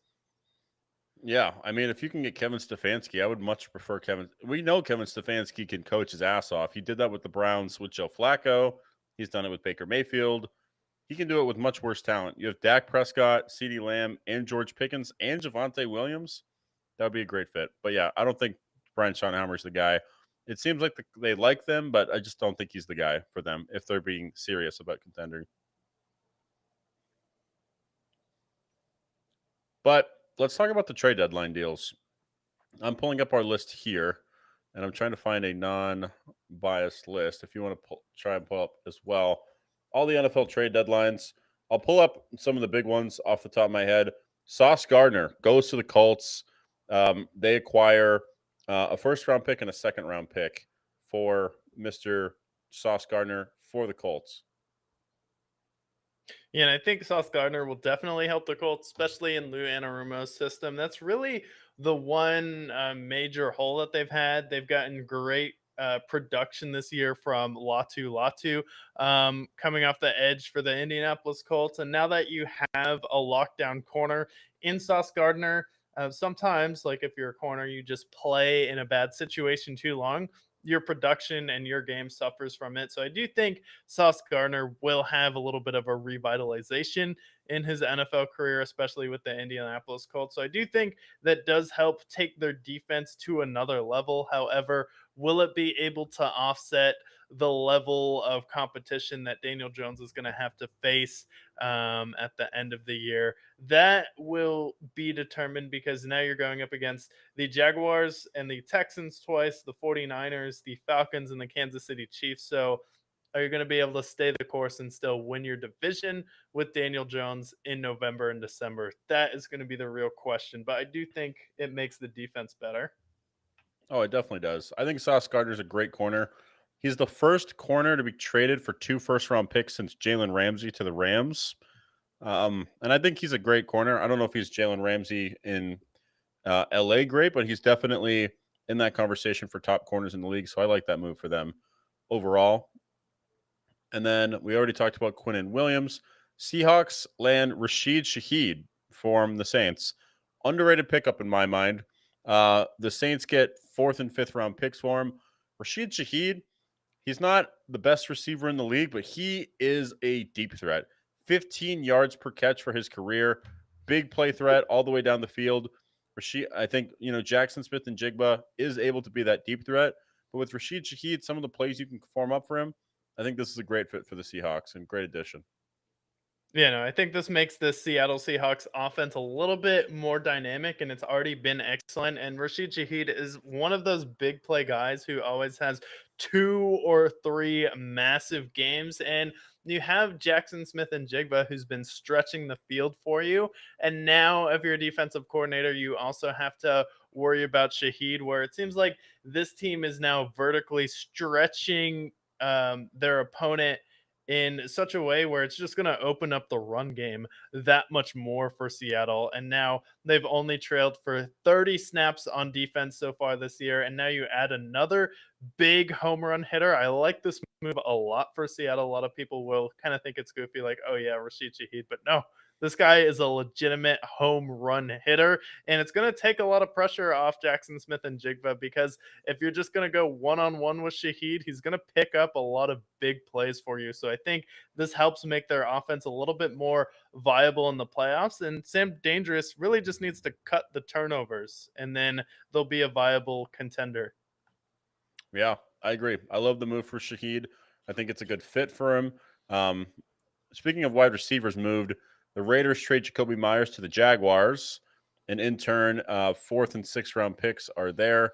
Bills and Steelers had shown interest, but following Travis Hunter potentially out for the season and Brian Thomas Jr. being banged up and just not playing to his full capabilities, they get Jacoby Myers, who essentially is going to be their main receiver, it seems like, ultimately for the Jags, based on the injuries that they have to this point. So, nice addition for the Jags.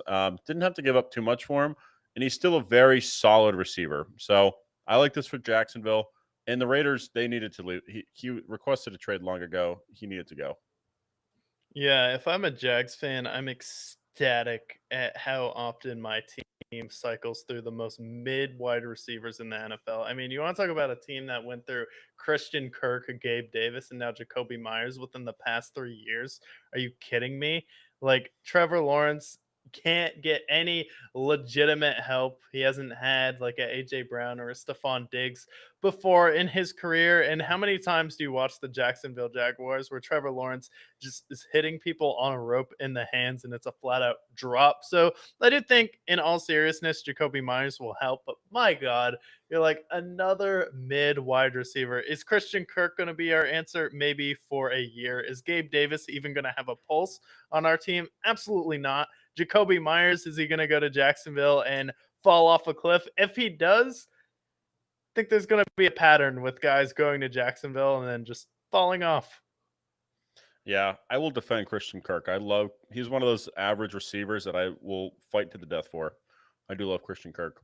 The last injury report to talk about is the Chargers acquired Trevor Penning from the Saints, and it doesn't show exactly what they received, but offensive line help for the Chargers following Joe Alt potentially out for the season.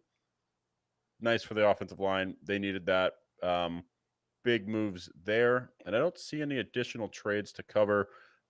Bears acquire passing defense. They acquire Joe Tryon Shoyinka from the Browns for a 6th round pick. who was originally a first round pick from the Bucks, but they get some pass rush help as well. Yeah, and other than that, it was a fairly quiet trade deadline. Some nice pickups for the Jaguars. You get some help for Trevor Lawrence. Dallas gets two real defenders, so that's good. You still need an entire secondary, three more defensive linemen, three more linebackers. So once you get, um, eight more players on defense, maybe you'll be a real NFL team. Let's hope. I am disappointed the Patriots didn't go out and get a move, getting a running back. Brees Hall is still on this team. That would have been nice to see him leave the Jets. But ultimately, the winners in this, I would say, like the Jets moving off of their players before they're ultimately going to trade them anyways. You move off of Sauce and Quinnen Williams. You can now draft them. They now have, I believe I saw 8 first round picks over the next 3 years now, thanks to the deals they made. So, good for the Jets, making some moves. Yeah. So maybe Aaron Glenn can actually rebuild with the Jets. As long as they don't fire him, which would be Jets like. But ultimately, we'll see. But trade deadline occurred. We previewed and recapped these games. Let's go over week 9 as we go into, or week 10 as we go into the second half of the NFL season. Now into November. NFL football is now officially being played. So we'll start with Raiders and Broncos on Thursday night. Very suspicious spread. Broncos at 8.5.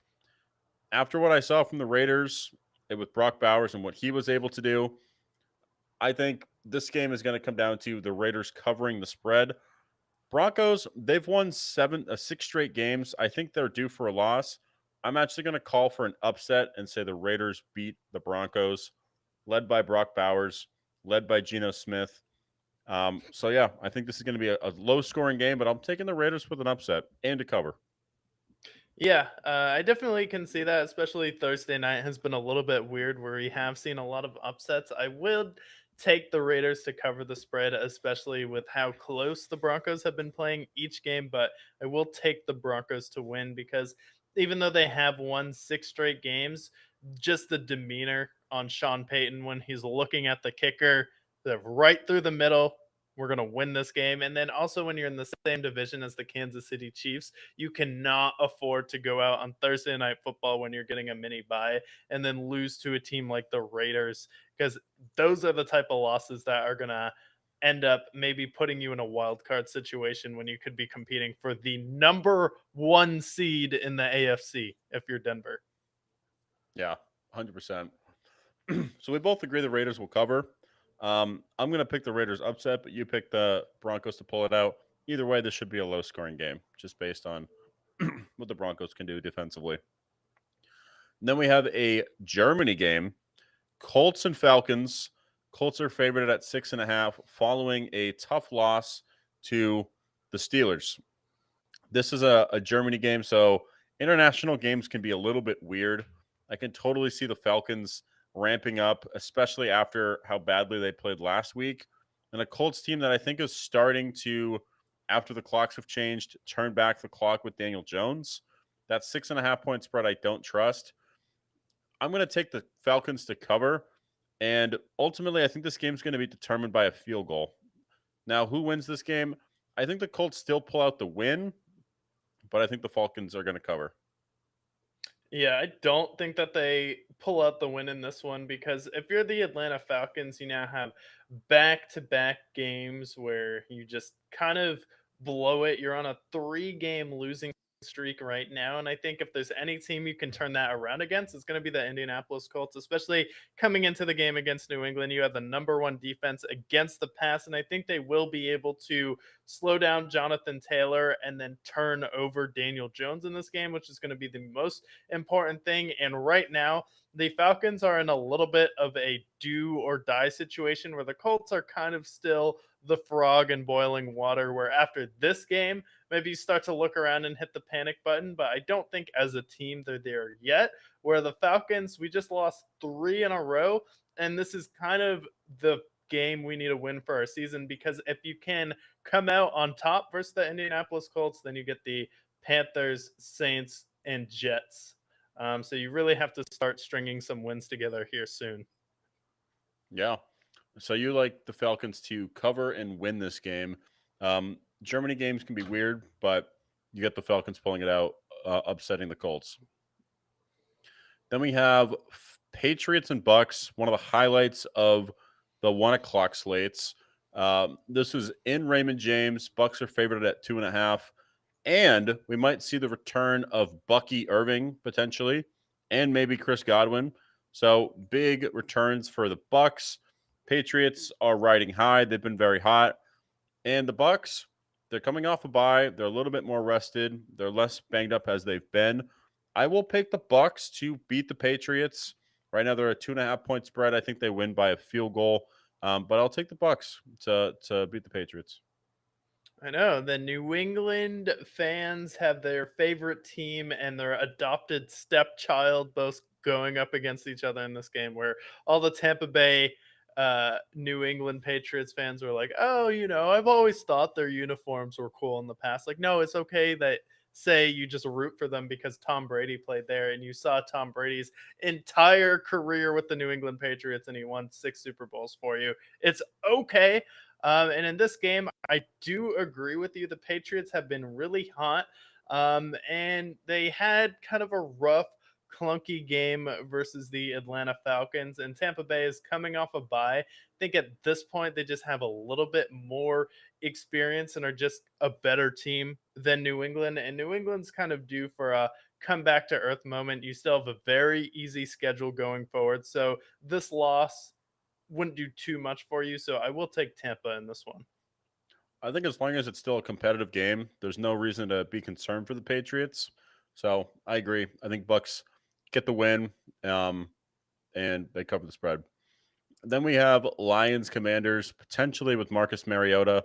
I'll pull up the record with Dan Campbell following a loss, but it is the highest winning percentage in the NFL. So you know what route I'm going here. Lions Commanders. I will take the Lions, and in the meantime, I'll look up Dan Campbell's record after a loss. Yeah, Commanders aren't really a serious NFL team at this point, especially with Jaden Daniels out. And then the Lions are just trying to keep pace with the Packers right now. Now you have the Bears and the Vikings also on your heels right now. So also have to go with the Lions in this one. I don't see them losing back-to-back games, especially to a team without their starting quarterback. And that Vikings game kind of just has to sting a little bit. So the Lions are 13-4 following a loss since 2022, second only to the Chiefs with the best record following a loss. So I will take the Lions in here as well to win. Then we have Giants and Bears. This is in Soldier Field, a brisk 38-degree starting temperature. The Bears are favored at 3.5.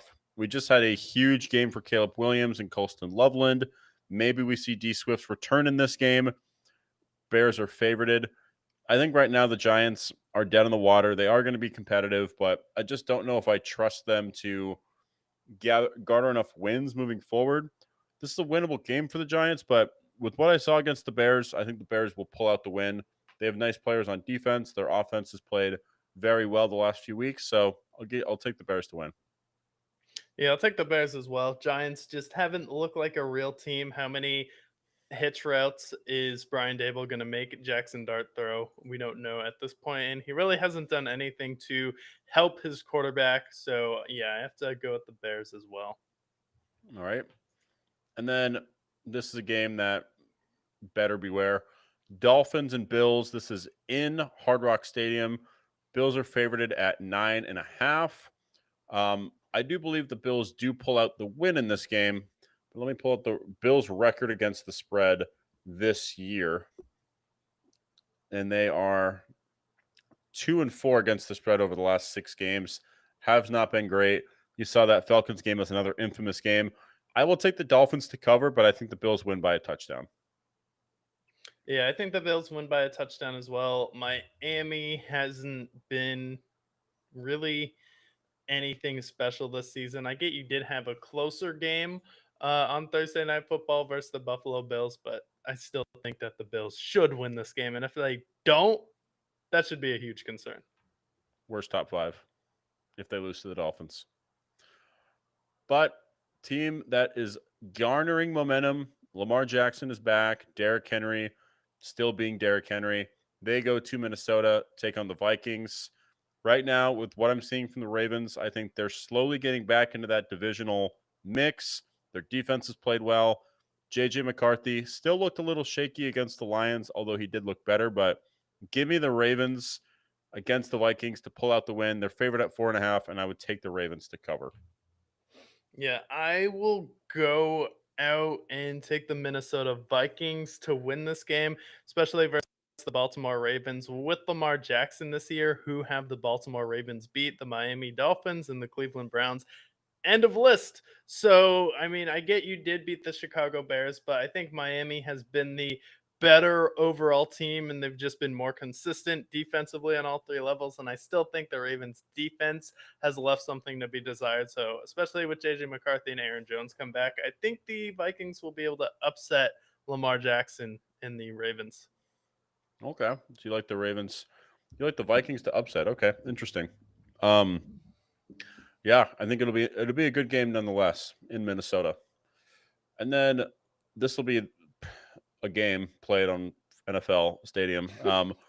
Jets and Browns, Oh, potentially for the number one overall pick.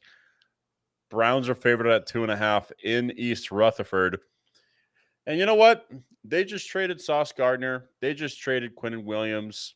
It's a whole new regime for the Jets. And this is when they probably should lose. And that is why they will win.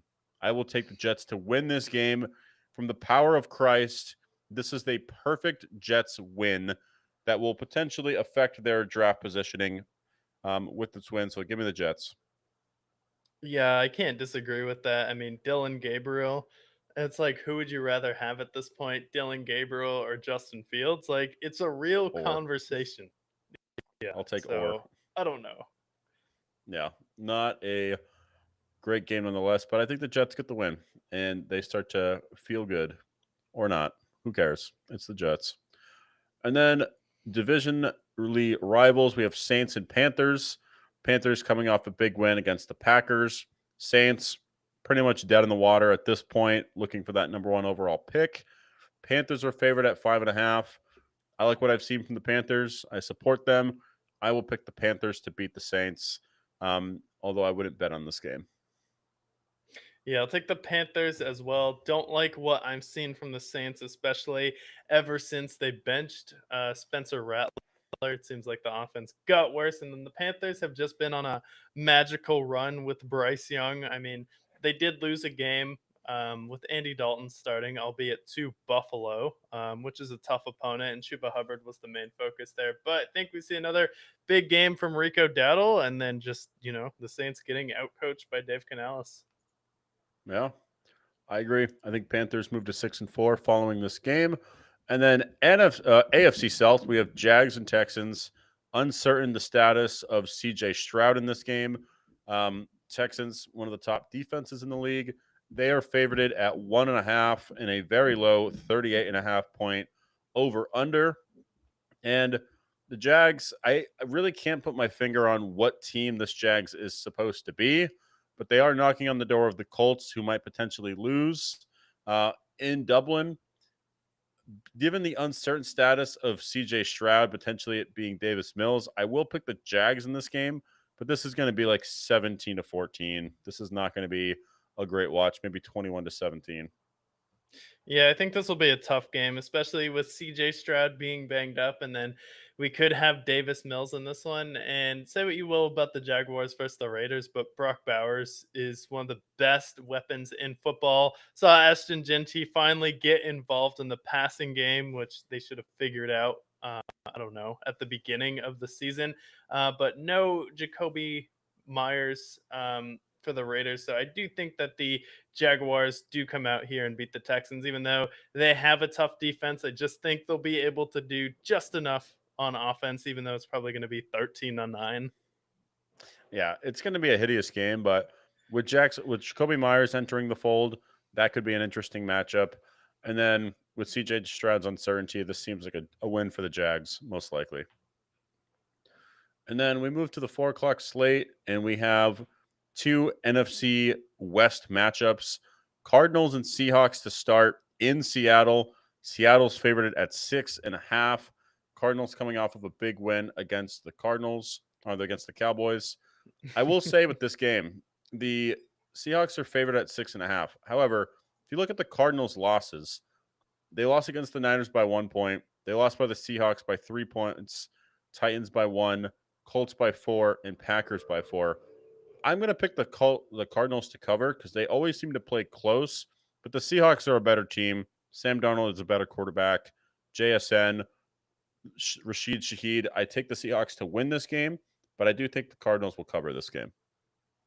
Yeah, I mean, the Cardinals have kind of been like the anti-Bills when it comes to the spread this year, where the Bills at one point, I believe there was only like one game where they actually covered the spread halfway through the season. And now the Cardinals have pretty much, if you're betting against the spread, you pretty much would have cashed out every single time for the Arizona Cardinals. So I do think it will be a close game against the Seattle Seahawks, but I do think that the Seahawks will come out and win here, especially when you're locked neck and neck with the Los Angeles Rams. But I do think it'll actually be a real test for Seattle because Arizona has played well defensively, especially only holding the Cowboys to 10 points. Yeah, I agree. Plus, they always play really close. Cardinals and Seahawks have a pretty good rivalry historically. Um, maybe the Cardinals pull it out, maybe they don't, but they are 7-3 against the spread over the last 10 games. So they are Vegas's worst nightmare. So I take the Cardinals to cover. And then Rams and 49ers. Rams had a huge game against the Saints. Matt Stafford entered the MVP conversation, 21 touchdowns, 2 picks. Against the Niners, who are definitely banged up, Rams are favored at 3.5. I don't know if I trust the spread there, but I do think the Rams are the better team. They're both vying for that the division lead. And with the Niners injuries versus how the Rams have been playing, I will take the Rams to beat the Niners. But these games are always close. So I definitely think that 3 points is a good hook. I think this game was probably going to come down to a field goal. Yeah, I'll take the Rams in this game as well. I mean, last time they played the Niners season, it came down to Kyron Williams having butterfingers. So I think if Kyron Williams can hold on to the ball, the Rams will be fine in this one. I agree. And then Sunday Night Football, we have Aaron Rodgers, Justin Herbert in SoFi. Chargers are favored at 2.5. Kind of a split game in this game. Steelers, you have the Ravens who are starting to get hot, the Bengals who are still very competitive, but Chargers a little bit banged up. I think the loss of Joe Alt is going to affect them quite a bit. And I'm going to pick the Steelers to win on primetime with this. I like them to cover and take the game. Yeah, Aaron Rodgers has played well so far this season, and as far as stats wise, he's been one of the best quarterbacks in the NFL. Here, you just had a game where you went toe to toe with the Colts. You're able to shut down Jonathan Taylor. So in this one, you just really have to limit those big plays from Ladd McConkey, and the Chargers haven't really been a good primetime team. So I do like the Steelers as well to take down the Chargers, especially with their pass rushers being able to be unleashed. Perfect. Yes, we both have the Steelers in this. Last game is Monday Night Football, Eagles and Packers. This should be a great game. We've had great matchups in the past with them. Packers at 2.5. Eagles coming off of a bye. With what I saw against the Packers this past week, I don't know if I can fully wrap my arms after what I saw both with the Browns game and the Panthers game. So I'm going to stick with my guns and pick the Eagles to win in this game, especially coming off of rest and being the best team in the NFC so far this year. Give me the Eagles in this game. Yeah, and the Packers have just been one of those unpredictable teams, but Jordan Love does play very well on prime time. I mean, you had that loss versus the Carolina Panthers, but the week before that, you had a surgical performance where you score 5 straight times versus the Pittsburgh Steelers, and this was a team that came right around and then dissected the Indianapolis Colts offense. So I'm actually going to go with the Green Bay Packers in this one. Maybe it was a situation where they were looking ahead against the Philadelphia Eagles, and then the Philadelphia Eagles are going to come in with what game plan exactly versus the Green Bay Packers when you just see them lose 16-3 versus the Carolina Panthers. So I do think that the Packers will have the upper hand in this one, especially this one is in Lambeau, right? Yeah, this will be in Lambeau. Yeah, so I definitely think that the Packers can win this one. So I will take them in the upset. Philadelphia, maybe they're a little bit slow out of the gate coming off a bye. Micah Parsons looking to get back after having an abysmal performance as well versus the Carolina Panthers. So I think an upset can be in play here. Yeah, I definitely don't think it's impossible by any means. This is the two best teams in the NFC right now, at least record wise. So I think this is going to be a great game. But I just what I've seen from the Eagles this year and what I've seen from the Packers, I just don't know which Packers team I'm getting each and every week at this point, especially with what I saw in those two losses, and then also even that Cowboys game. Just what Packers team will we get? But Yeah. you pick Packers. I got Eagles. Bye weeks for the Bengals, Cowboys, Titans, and Chiefs. But now we're getting to the point where playoff seeding is starting to form slowly but surely. So I have the playoff picture in front of me for both the NFC and the AFC if the season ended today. Um, so I have that pulled up in front of me. Shall we go over the AFC or NFC first? Let's start in the NFC, shall we? Sure. So I have this up in front of me. If the season ended today, based on tiebreakers, the Eagles would have the number one seed, have that bye. Two seed would be the Buccaneers, who would face off against the Detroit Lions, who have the tiebreaker over Chicago. Detroit and Tampa is always a great matchup. And then we'd have Seattle versus San Francisco, 3 seed Seattle versus 6 seed San Francisco. And then we would have Packers and Rams for the 4 and 5 seed games, respectively, with the Bears and Panthers and Vikings on the outside looking in. Bears, Panthers, Vikings on the outside looking in. Can you see any of those teams hopping into the playoffs? Because right now, I think that's a pretty good picture. I think safely that is going to be the lineup because I think the maybe one team you could pick to fall out would be the San Francisco 49ers just because of their injuries here, but they have played, I feel like, more solid, more consistent football year round versus the Chicago Bears. But I think if one team would fall out, it's probably going to be maybe the 49ers for the Bears, but I think everyone else will end up in the playoffs. Based on the matchups I went over, I don't want anything to change. Maybe I want Detroit to have higher seeding overall, but like Bucks and Detroit, those games have been amazing in their playoff matchups and their head-to-heads. Seahawks and Niners, that divisional matchup, that would be great. And then Matt LaFleur versus Sean McVay, Jordan Love versus Matt Stafford, that would be a great matchup. So right now, I mean, the way this is shaking up, this is perfect. I'm leaving out the Cowboys, Cardinals, Falcons, Commanders, Giants, and Saints because I just none of those teams are making the playoffs in my mind. Um, I don't know if I trust the Vikings or Panthers either. So I agree. I think ultimately with the injuries to the Niners, it wouldn't be crazy to see them fall out, but I think these are the 7 teams we're going to see in the playoffs. I could also see too, like the Lions potentially winning their division and hitting the 4 seed, and then the Rams winning their division. Then you have Lions Seahawks in the first round, and then instead of Packers and Rams, and then potentially we have the Rams win that division and then face off against the Packers in the first round as the 6 seed.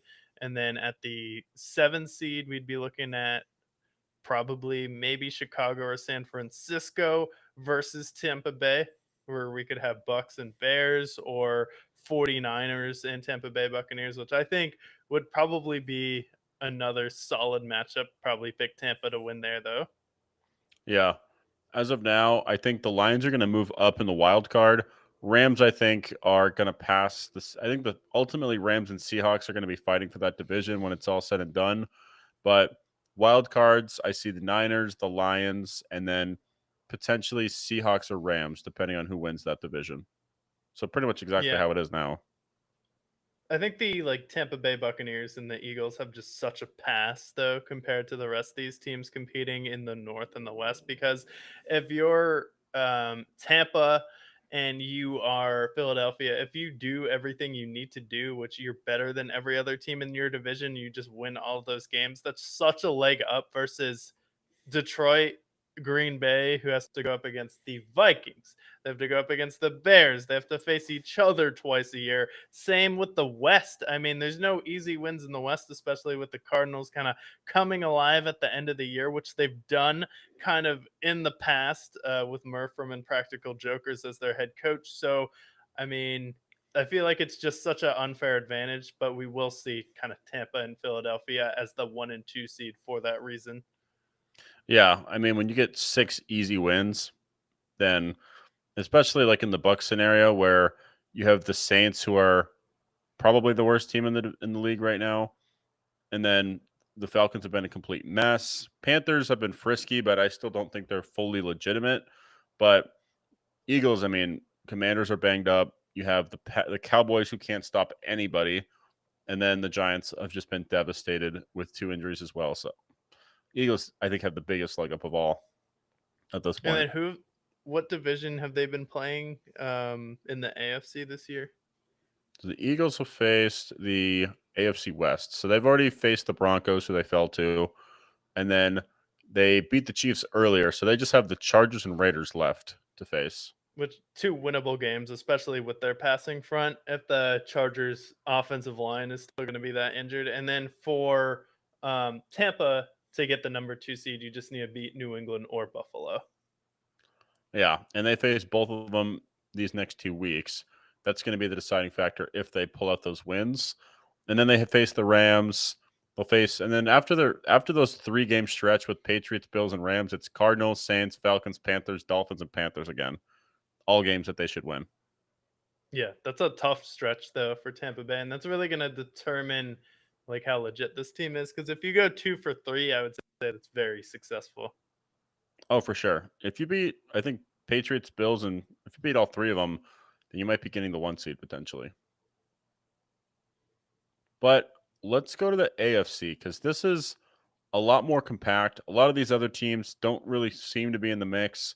I'm going to immediately eliminate the Titans, Jets, Dolphins, Browns, and Raiders. And teams that maybe have a very much outside shot are Bengals, Ravens, and Texans. I think the only team of those 3 teams I can see them actually making a run is the Ravens.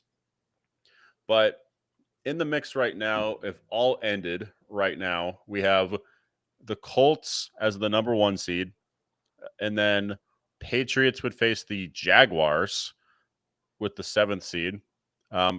Chiefs are on the outside looking in. And then we have Broncos and Chargers for the 3 and 6 matchup.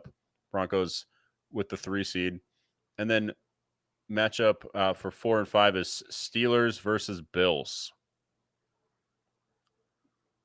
Wow. I mean, that's a What a pretty mess. compact mess, especially for the AFC West. I mean, you have the Chiefs on the outside looking in. Is that going to hold? And the Chiefs potentially missing the playoffs this year. And then you have Buffalo as a wild card team now, and New England having one of the easiest schedules in the NFL. So we have to like start at the 1 seed analyzing it.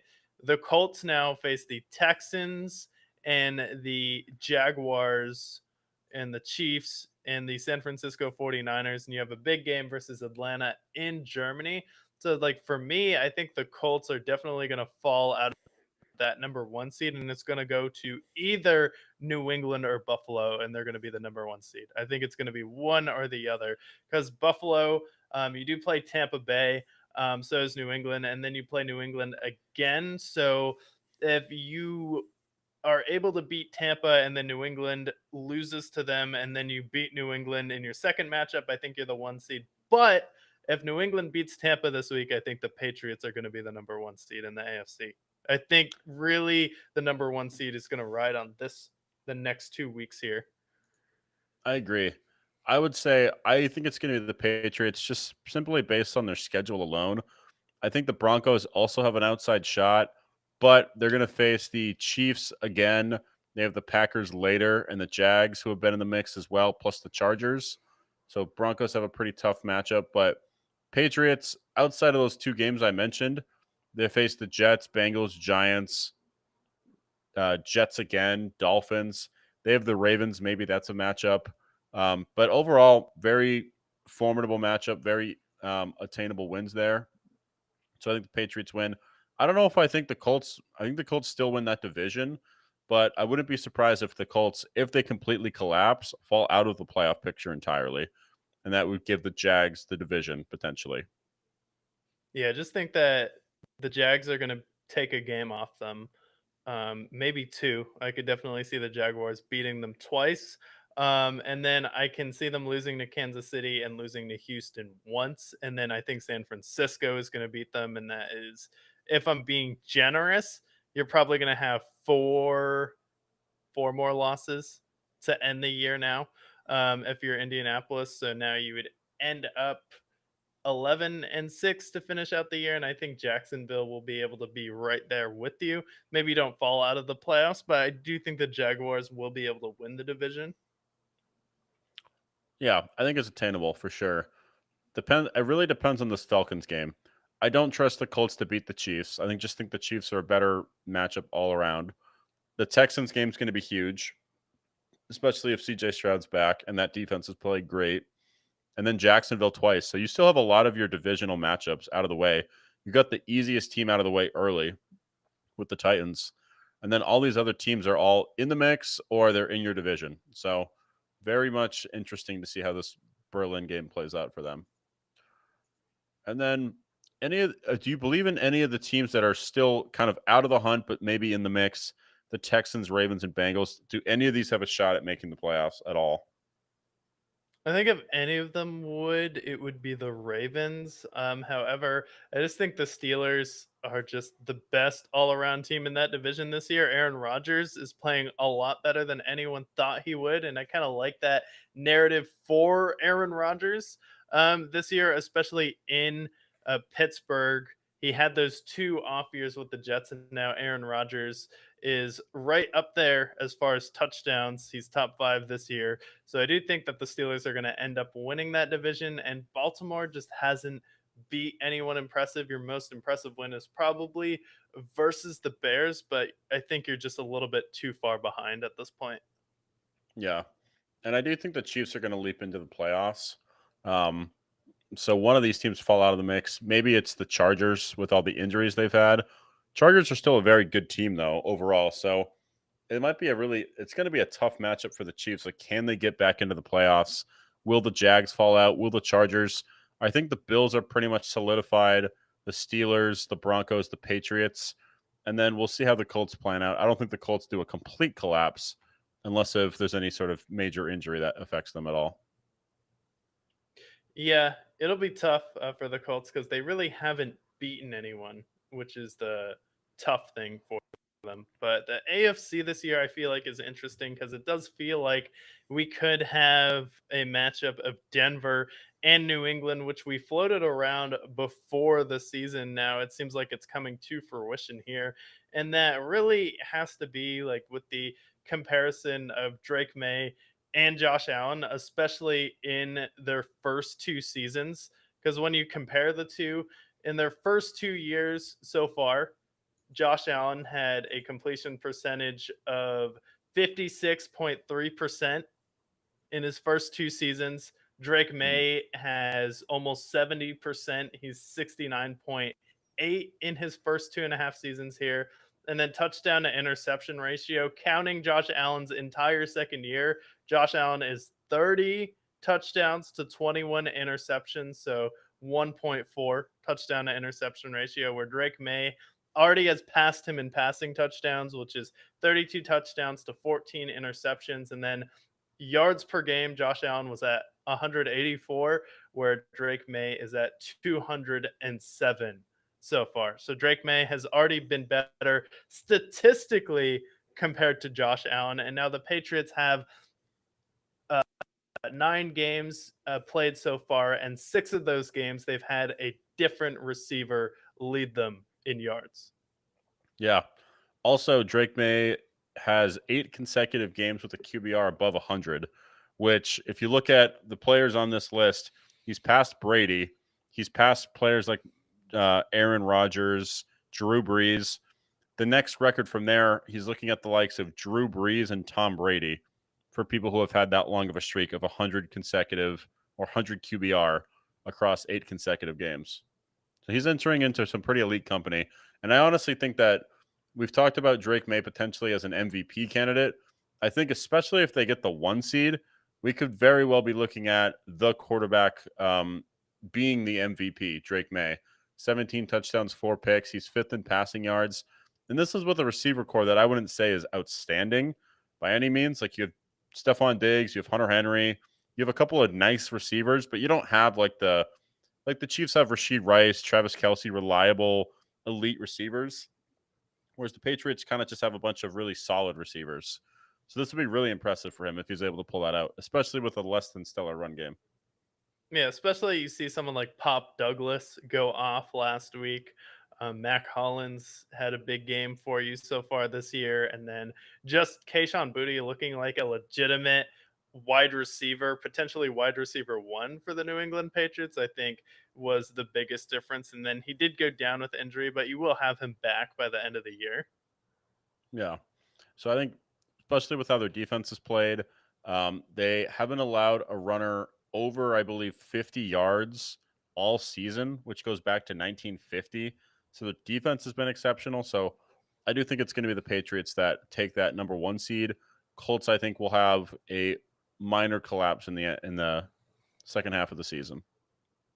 Yeah, I think the interesting thing too with the Patriots, and last thing I'll say is it seems like this team plays better on the road than at home, which is pretty interesting for a Patriots team. It seems like Drake May is one of those quarterbacks who's just played better when he goes into the opposing team stadium because you had that loss versus the Raiders at home, you had that Steelers game, but then you go into Buffalo, beat the Bills on prime time. You have 3 straight road games and amp your team up. And now you're going to be going to Raymond James Stadium to face the Tampa Bay Buccaneers, I believe. So then we're going to see, like, is this potentially a road team for New England? And are they like better performers on the road? And do they enjoy playing spoiler a little bit more than playing for their fans? Because especially for a New England Patriots team, usually Gillette was the impenetrable fortress where you could not go in there and win a game. Yeah, that's an interesting comp. I'm looking at other games. Their only 2 losses of the season have been at home, and that was against the Raiders and Steelers. And the Steelers game was a complete disaster of a Patriots game as well. 5 turnovers. Pretty much should have won that game, but just awful fumbling issues throughout. But in Buffalo is where you had that upset against the Bills. You also had the Saints. That was at Caesar's Palace. We have the Titans game there. That was a huge win for them. So I think there's definitely something there for them, especially with what we've seen at home.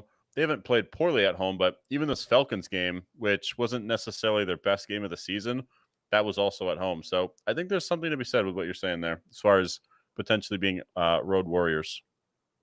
Yeah, so we'll see. But yeah, the AFC playoff picture definitely interesting. Are the Jaguars, Chargers, Colts gonna fall out of it? I feel like those would be the main candidates.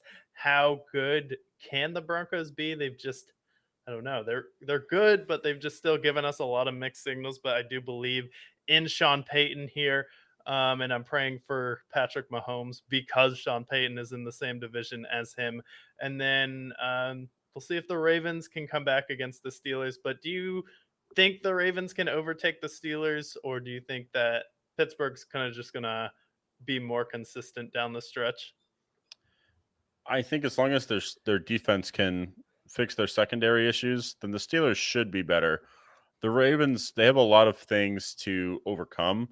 I think Lamar Jackson, when he gets hot, like, can I see the Ravens winning the next 8 games? Yes, but they have so much things to climb, and they've already had injuries. Their defense hasn't played great, so I would stick with the Steelers for now. But this ultimately how this next month plays out. It's going to be how I feel about the Ravens and the Steelers moving forward. But I don't trust the Bengals making any sort of noise.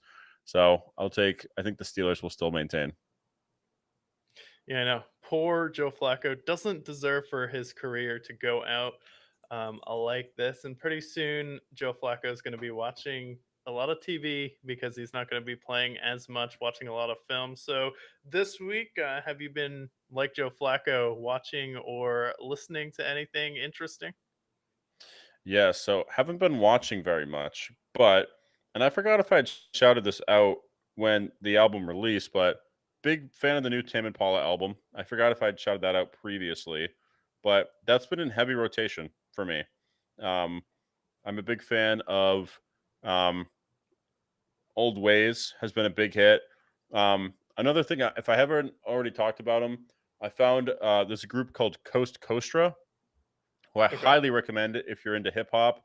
Um, it's a four-man group, and I can't think of the names of like the rappers necessarily. I've just kind of recently stumbled across them, but really good, like classic hip hop record.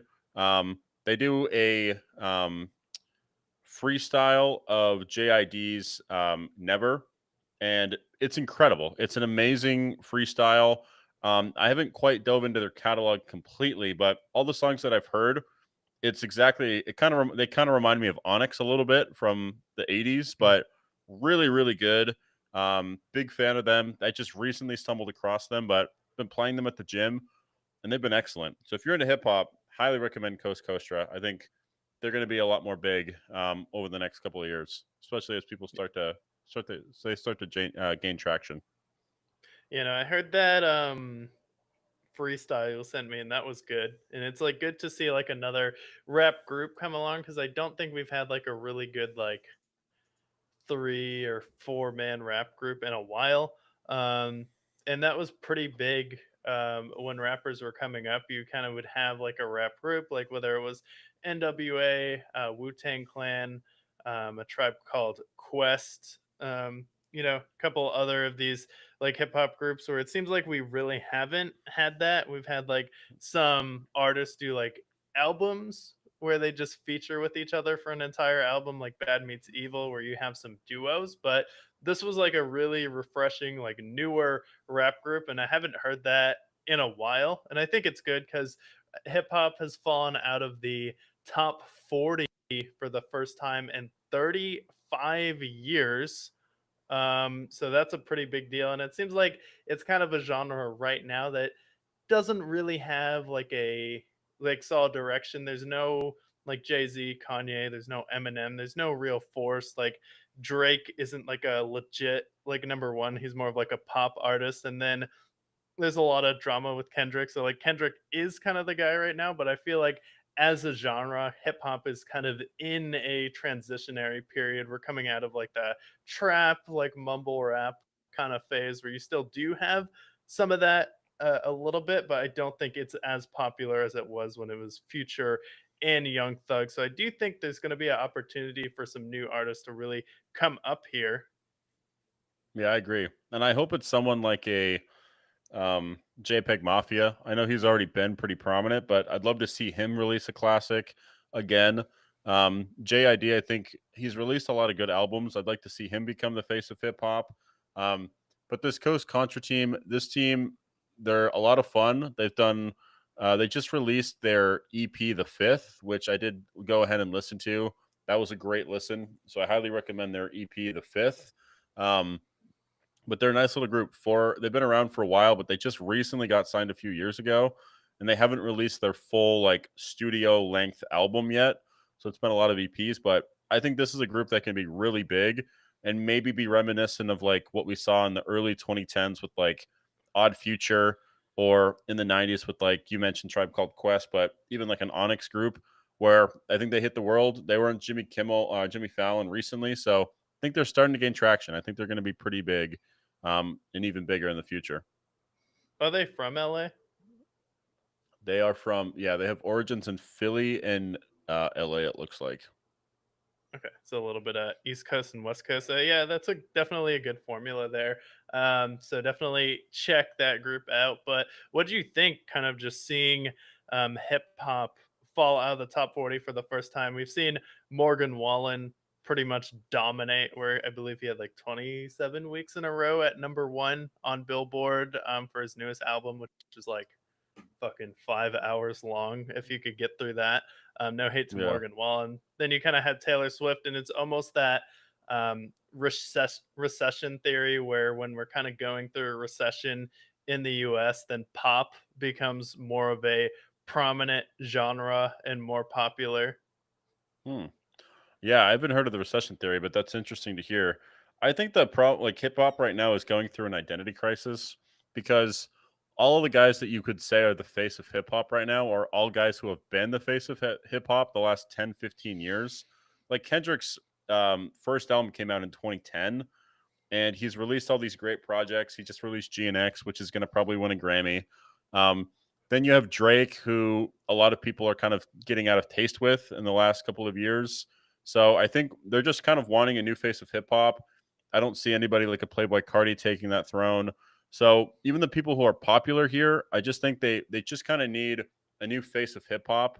I feel like a good contender is potentially JID for what he's done with the Forever Story. JPEG Mafia would be interesting, although I think his sounds a little too abrasive for the mass audiences. So, like, I just think right now hip hop just needs that next face of hip hop to come, release a classic, and just kind of take the world by storm. But I just don't know who's going to take it yet.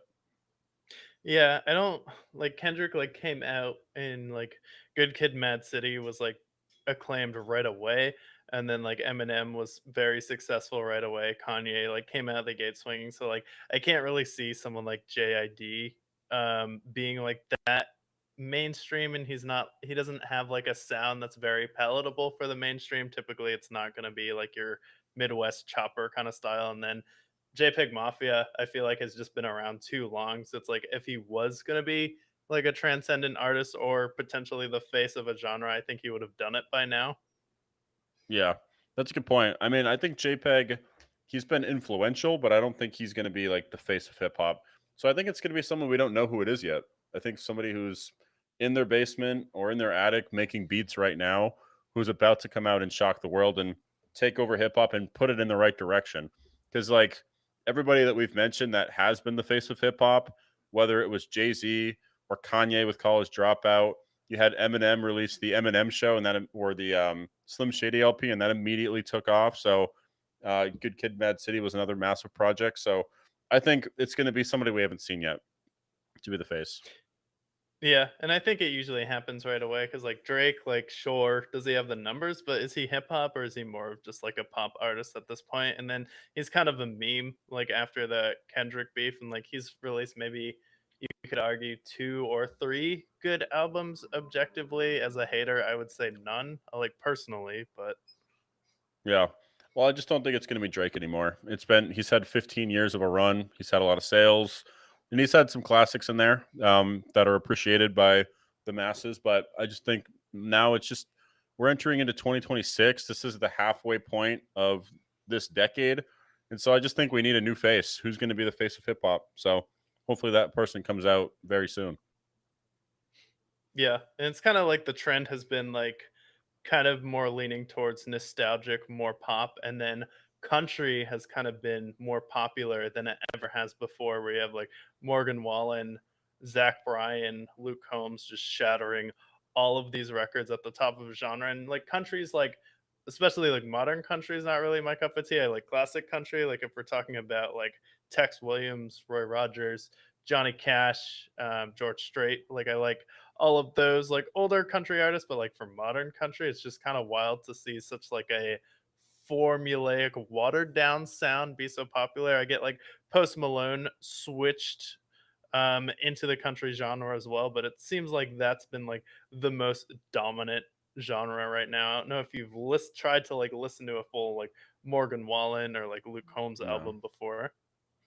No, I've listened to their hits, and it's fun summer music, but it's not really my cup of tea. I'm kind of in the same boat. I like the Johnny Cashes of the world, Dolly Parton, Hank Williams. Those are all people that I'm more attuned to, or Marty Robbins as well. Like I'm more into that sound, but um, yeah, again, it's going to be interesting to see how music kind of shifts, especially if there is a recession that tends to impact consumption as well. Yeah. But that being said, what have you listened to or watched recently? Yeah, so this week, finally got around and was able to watch Sinners. It was on HBO Max, and this was a movie that was extremely hyped when it came out. It was like, I don't know, I just never got around to seeing it in theater. For some reason, kind of just never worked out.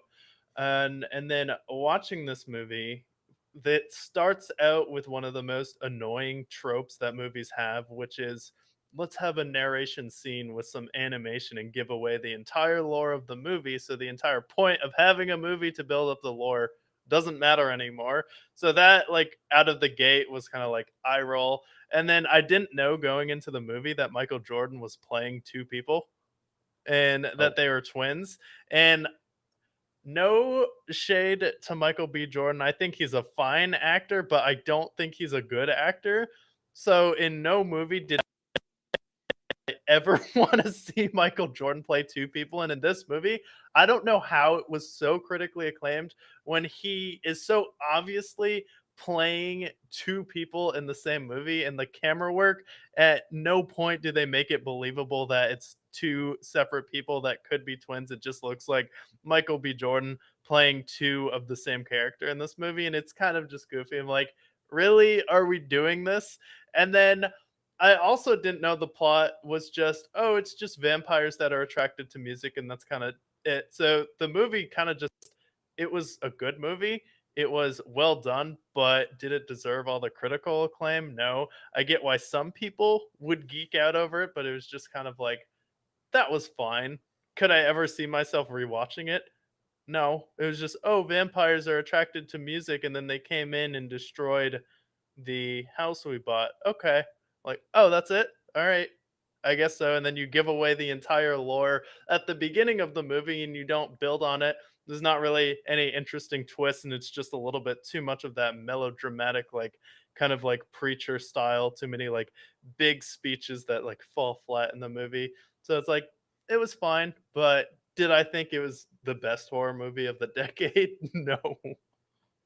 is it? Does it feel like it's like just like a modern blockbuster where it's a lot of fluff but not a lot of substance in the movie? That's kind of what it sounds like from what you're telling me about it. Yeah, I mean, I didn't kn like, going into it, I didn't know Michael B. Jordan was playing 2 characters, and it's, like, kinda obvious, and I don't really think that he's a great actor. Like, he's had really good roles, like Fruitvale Station, I'll shout out as, like, a really good role he had, but, like, even in the Creed movies, it's just, like, kind of cartoonish. Yeah, I haven't had any interest to see the movie. Um, I think like it's good to watch it like right around this time for like for Halloween and whatnot. But otherwise, like I didn't really have any interest in seeing it, even despite it being as acclaimed as it was. Just felt like a movie that was going to fall flat. So it's kind of good that that's kind of reassurance for me that it was kind of overhyped because we have that every year, especially during Oscar time. Yeah, and it was one of those movies that, like, if you didn't like it when it first came out, people got really offended. They're throwing out the R word at you if you didn't like it. They're like, "You didn't like it just because of this." Like, no, it's just like a fine movie and didn't deserve the hype, but like it's well done and it's good enough. Like I like Haley Yeah. Steinfeld in this movie. It has some like interesting parts, like some parts of it are disturbing, but do I think it was as good as Nosferatu? No. Well, Nosferatu was like a really good horror movie that came out. Do I think it's the best movie that came out this year? No. I think The Accountant 2 is probably still my favorite movie that's come out this year. Yeah. Yeah, I'm not surprised by the Sinners there, but be interesting to see. I have Max. Maybe I'll watch it just to see, but it's just not a movie that stood out to me. I'm also not really big into vampire movies that often. So it'll be interesting to see. I'm curious if it's going to win Oscars because I feel like with the hype that it got, it's definitely going to be nominated for one, most likely. Yeah, I don't know about you, but like vampire movies aren't scary. Like No, they a never are. creepy serial killer movie, like that's disturbing, that's cool. Like a paranormal movie, a well done monster movie is scary, but like just a vampire movie, like to me, it's not scary. Like, okay, he's gonna like bite you or suck your blood out at some point, and then it was the vampires in this movie, there wasn't anything special about them. It's like, oh, steak, garlic, we can take them out. It's okay. It was just very generic vampires. Yeah, I've never really been into vampire movies. I've seen like Nosferatu, and that's like a The new good horror movie. Not the new the one, new but one or the old one? I've seen the older ones because I think they have three older ones. But other than that, like I've never really been like big into vampires like that. Just not really my cup of tea. So I'm more into like original Alien or like monster movies. I feel like those are the ones, or better yet, just like, yeah, just like a killer on the loose. Like those are better horror movies or possessed demon sort of thing. Yeah, no, possessed demons are definitely tough, and those movies like do like bother me. But like a creepy serial killer movie based on a true story is probably the scariest because it's the most likely thing that could happen to you in real life, especially like uh have you seen like Zodiac? Like the opening scene of that movie, he just like walks up to two people sitting in the field and he's like, "Oh, hey, pop pop, you're dead." So it's like some random stranger, you're just sitting out in a field in the middle of the woods, and then some nut job who probably just inhaled too much lead paint in the 70s walks up to you and then shoots you, and that's it. Your life's over. That's done. Like to me, that's the scariest type of movie. It's like, oh, it's like very fragile, and then especially like watching the John Wayne Gacy show as well. Yeah, yeah, that is freaky, especially because that's a lot more like realistic, just like those tormented people in the world. So it is interesting, but yeah, it's a shame that Sinners wasn't as good as you had mocked up to be. But we'll see during like Oscar season if it gets the hype that it got when it came out. Yeah, it might, but like I just don't think there was anything like stellar about it. I think it was just like a very well done movie, but like the bar for movies, I feel like every movie that's come out, you're like, this movie has the best ratings of any movie in the past 10 years. And it's like movies have just been like so overhyped just because the quality, I feel like this year especially has been so lacking. Like there's been like a couple movies I've liked this year. I liked Accountant 2. I like Dangerous Animals. There hasn't been like a good superhero movie this year. Like people overhyped Superman. That movie fell flat with inflation. It couldn't even outperform Man of Steel. Like Uh-huh. when you compare it to like the Henry Cavill one, Fantastic Four got ruined by a baby. Thunderbolts was just okay. So it's like there haven't been like a lot of really good movies so far this year. Well, luckily we're entering in like the movie release window where all these big blockbusters will come out. So hopefully within the next month or two, we'll have those classics. Typically their best movies are waited till holiday time historically. So it'll be interesting to see. But we covered all things week 9, previewed week 10, talked about the playoff picture as well as talking about the trade deadlines and gave our worst and best teams. Make sure to tune into our show every Tuesday at 9 p.m. Eastern as we go through all things NFL. Most importantly, stay brick. Stay brick.